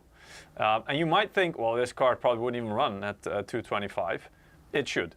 And this will probably cause more of an impact. But just to kind of have an idea of what we're talking about. So the settings are still the same, 4K, only the graphics tests, and let's see what happens. In the meanwhile, while you're running this benchmark, can you maybe grab your mobile camera? Does the GPU come with anti-sag bracket? Exactly. Yes, it does, actually, out of the box. I don't have one here because I don't have the full retail packaging. What do you want me to show? We have to get away from the green again. Yes. To show the anti-bending strap. Oh, that. Okay, sure. So there is actually... here we go. Well, there's two ways that this card tries to mitigate bending or sagging. The most important one is on the card itself. So that's actually this, and I have to be careful because the card is running a benchmark. So this is getting, it is really jetting hot air out here. But this dark metal here, and that actually goes all the way through the card, down to the bottom. It's really hard to see, but it will run all the way down here, and then go back, and then up there as well. And so it really makes a closed shape, let's say. And then it's connected to, you can probably see it here. This is also part of it. It's connected to the I/O bracket, which is then connected to the case when you build it in. And that really, I mean, there's a couple of reviews out there. You're welcome to look for them yourself, where they actually put it in the case and then just basically start, pushing on the card to see what happens. And there is a little bit of flex, which you cannot really, especially at the back side of the card, you cannot really prevent, because that's just, there's some leeway, some space of the PCI connector slot, and the further you get away from the point where it's fixed to the case, yes, there's going to be a little bit of wiggle room, but by itself, it's not going to hang like this. It's a bit exaggerated, of course, but there's not going to be any sag on this card. It's really sturdy. It's really, it's not going to move, but there is indeed a stand included in the box, so that if you want, and that's comparable to what we had on the previous generation, but just a little bit updated looks. If you want to see it, it was actually included in the live stream we had, was it 3-4 weeks ago, where we introduced the RTX 40 series. We actually had some footage of the card, which we unfortunately didn't have in the studio at that time, but there we also showed the support stand that comes with the 40 series SUPRIM. So it is included. It's not mandatory. You don't have to use it. We're actually comfortable saying to you, you can actually just put this in your case. You don't need to use the support. It will be fine. But it's there if you want to use it. If you feel more comfortable using that in your case, then it's included for you. And I also saw somebody asking about, if I buy this card, will I get the support stand, one, yes, like last generation, but also a nice mouse pad. Yes, also the mouse pad is again included on this one. Now you can see here, I mean, the power target, here you go, 225 was it, right? Yeah. Was now the power target. So it's pretty much around that point. The full view. Yeah. And the fans, they're barely spinning.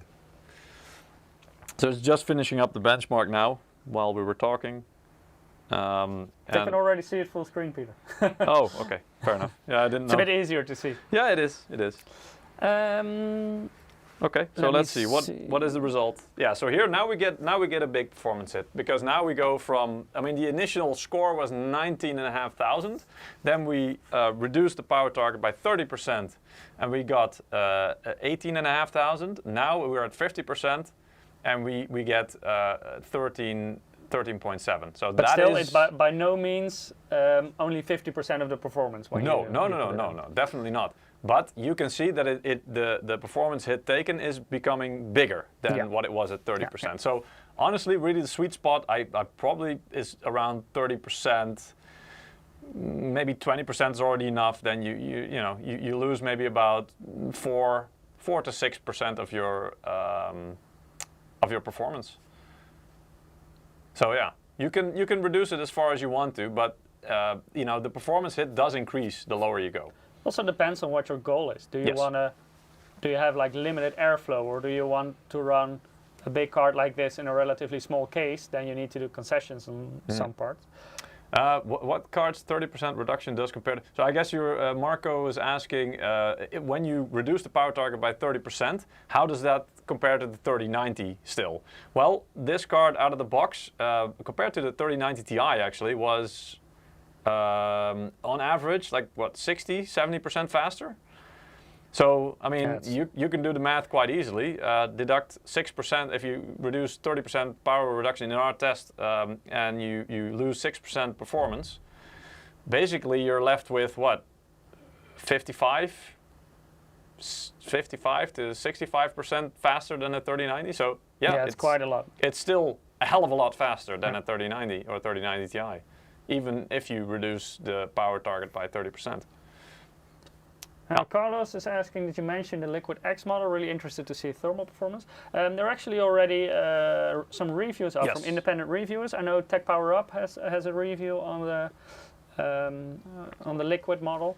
So there you can also see how it performs in relation to other 4090 models, how the cooling performance of that card is, and the noise levels and stuff like that. Yeah. So definitely check it out. John says iGPU is, I think, the future lower latency between CPU and GPU. Caches are growing. DDR becomes no use, I hope. Yeah, but it depends on what you think, what you want to use it for. Because iGPU, you have to remember, it has to stay within the constraints of the CPU as well. It has to be on the same die. So there's only a limited space it can take before it starts impacting, before you have to sacrifice CPU die and cooling space becomes a bigger thing. Like if you would have a high-performance GPU bundled with a high-performance CPU, it's super hard to cool that compared to when you separate them and you have like complete separated bigger cooling solutions for that. Shaikh was asking, what does iGPU stand for? It's integrated GPU, so integrated graphics processing unit. That's basically what they call the CPUs, which can also have some display output. So they have an integrated graphics card or some graphics cores, basically. So you can actually run the PC without a dedicated graphics card if you have that in your CPU. And you can probably do like office work, some light loads, maybe even some very light gaming is possible on them. But the performance will just be way less than with most dedicated graphics cards. Another thing to keep in mind here is that at least iGPUs as they are now, they actually take their VRAM from your regular system memory. So you will actually take away system memory and have like basically puts a reservation on a certain size of your system memory to use as VRAM, because an iGPU doesn't have dedicated VRAM like, for example, a graphics card does. Yeah. And VRAM is generally also a bit faster than regular DDR RAM. Shall I do one more and then put the power limit at 115%, see what happens? I mean, we've done the underclocking and the power I expect limited. Very much diminishing returns. Yeah, same, but still, I mean, there's actually running it will tell us. Yeah, and then after that, I think we have to finish the live stream because we're already almost 3 hours into the live stream. Then we will draw 2 more winners at the end. Yes, yeah. You do that while we do the live stream, while we do the benchmark. Sounds good. But I mean, this is also from my perspective, and I've been working at MSI since the 900 series were out. So I've also seen a couple of launches. The 10 series was already quite impressive, I remember that. After that, it was mostly about ray tracing, and then things like DLSS came. But this generation, the raw performance jump is just impressive. It's the biggest one I've seen yet, generationally, I would say. So it is very impressive. Okay. So looking at the screen on the right now as well, again, we can see the power draw, 440 watts. So it's not really even using, I didn't calculate what 115% of the power target is of 450 watts. Let me do but it will be like, what is that, towards 500, something like that? Over. 15%? Yeah, actually. Yeah, it would be over. Slightly over. Yeah. Let me see, it's 45 plus 22 times 0.2 is 67.5 plus 450. Yeah. It's 117.5 watts. Yeah, but 517. Yeah. But my point is that you can actually see that it's not even using that extra power target. So there's no use for it in terms of trying to get more performance out of it. Maybe, I mean, the second part of the test was in the previous runs was a little bit more power intensive. So let's see if it also will peak higher in this case. 456, yeah, there we go. Yeah, 490, I saw 490 something, 492, 495. So it is using a bit more of that power target, 500, just above 500 there, just for a second. So it does go beyond what we had as and still, I mean, now before. The graphics card is just reaching 70 degrees. No. 71. And I'm really wondering what the gain will be in terms of actual performance.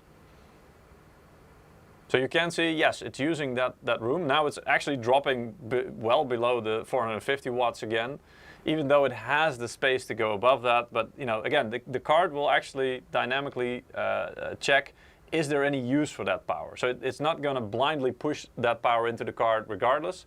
It's actually going to check, depending on the situation and the thing that's running, if it actually makes sense, if it has to use that power or not.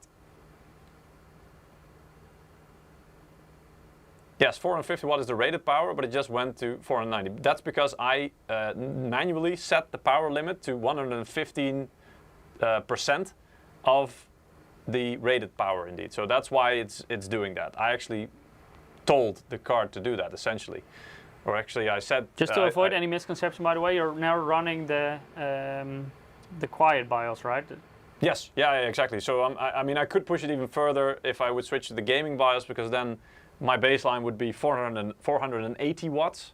So yeah, then you would have to multiply that by 115%. So it would be a bit higher, but still, I mean, this is just for the concept. And as you can see, yeah, okay, we got a bit more performance again. Instead of, I think our baseline at 450 watts was, what was it, 19,500? Now we're at 20,400. So yeah, we did gain some performance, it looks like. And it's probably going to be, what is this, like 4 or 5%? Yeah. Something like that. So you increase like 15% power limit, and you get like 5% more performance approximately. Yeah. Let me see. Joe Hans is asking, hey, can I modify the RGB colors, or is it fixed white? You can definitely modify this. It is actually RGB lighting, but the default setting is white. Yes. Yeah, you can actually change it. Unfortunately, I didn't install the, I'm not sure if gaming, MSI Center is installed on the system, so I can't show it. But yeah, you can actually, it's full RGB capable, so you can change to any color you like, and there's a ton of effects that you can run on it. And of course, also you can sync it up with, for example, the gorgeous memory modules that we have on here, or the lighting that's on the X670E. Godlike board that it's mounted on here. So yeah, I see there's still a lot of questions in chat. Hey, why am I not here? Oh. Let me fix that. There I am again. What? No? What? Actually, you just removed yourself. I pasted you over it. What? Wait. Let me fix this for you. Why isn't this working? It's interesting. Let me try again. Uh-oh. Hey, there I am. Let me put me right. I think you copied the wrong layer there. I will probably disappear then before the outro visual. Yeah, that could very well But be. I wanted to go to this one because I want to announce the live stream for next week. And keep in mind that this one is on Thursday. So not on Wednesday, not on a regular time slot, but on Thursday. Of course, has to do with the NDA from Intel. Because we're going to benchmark with the 13th gen Intel CPUs on our MSI Z790 board. So definitely check that out. I will try to get Ruud in the live stream to see if he can show you some tips and tricks and run, of course, the different benchmarks on this new 13th gen platform. So we already had a live stream about our Z790 series, going through all the different models. But now we're really going to take a closer look at the actual performance of those 13th gen Intel CPUs. Exactly. So next week, Thursday, same time, so still 4 p.m. CEST or 7 a.m. Just PDT, a different day indeed, one day later. Yeah, one day I also later. noticed, did you draw to the two last winners? Yes, I did. So let us announce those before we go. Yes, exactly. Let me see. The honor is yours then. Our first one, or well, second last one I should say, is Mammoth. Congratulations. Congrats. And our last winner is Chronic Mayhem. Also, congratulations. Yes. So you all won codes for Assassin's Creed Valhalla, including the Dawn of Ragnarok DLC. To all winners, keep an eye out on your mailbox. We will email the codes to you in the coming days with some instructions on how to redeem it. For now, thank you so much for joining. Hope you enjoyed it. Hope you found it useful. Also, I mean, there was a lot of details, a lot of information shared during this live stream. Let us know if you missed anything. I mean, there's going to be more live streams in the future. Also, following, for example, the 4080 launches that are coming. Let us know what you would like to see in upcoming live streams. And of course, we hope to see you guys next week with the next Intel week, 13th Thursday. Gen. So in 8 days. Yes. Hopefully see you then. For now, thanks for joining, and goodbye. Cheers, guys. Take care. Bye-bye. I'm gone already. Bye.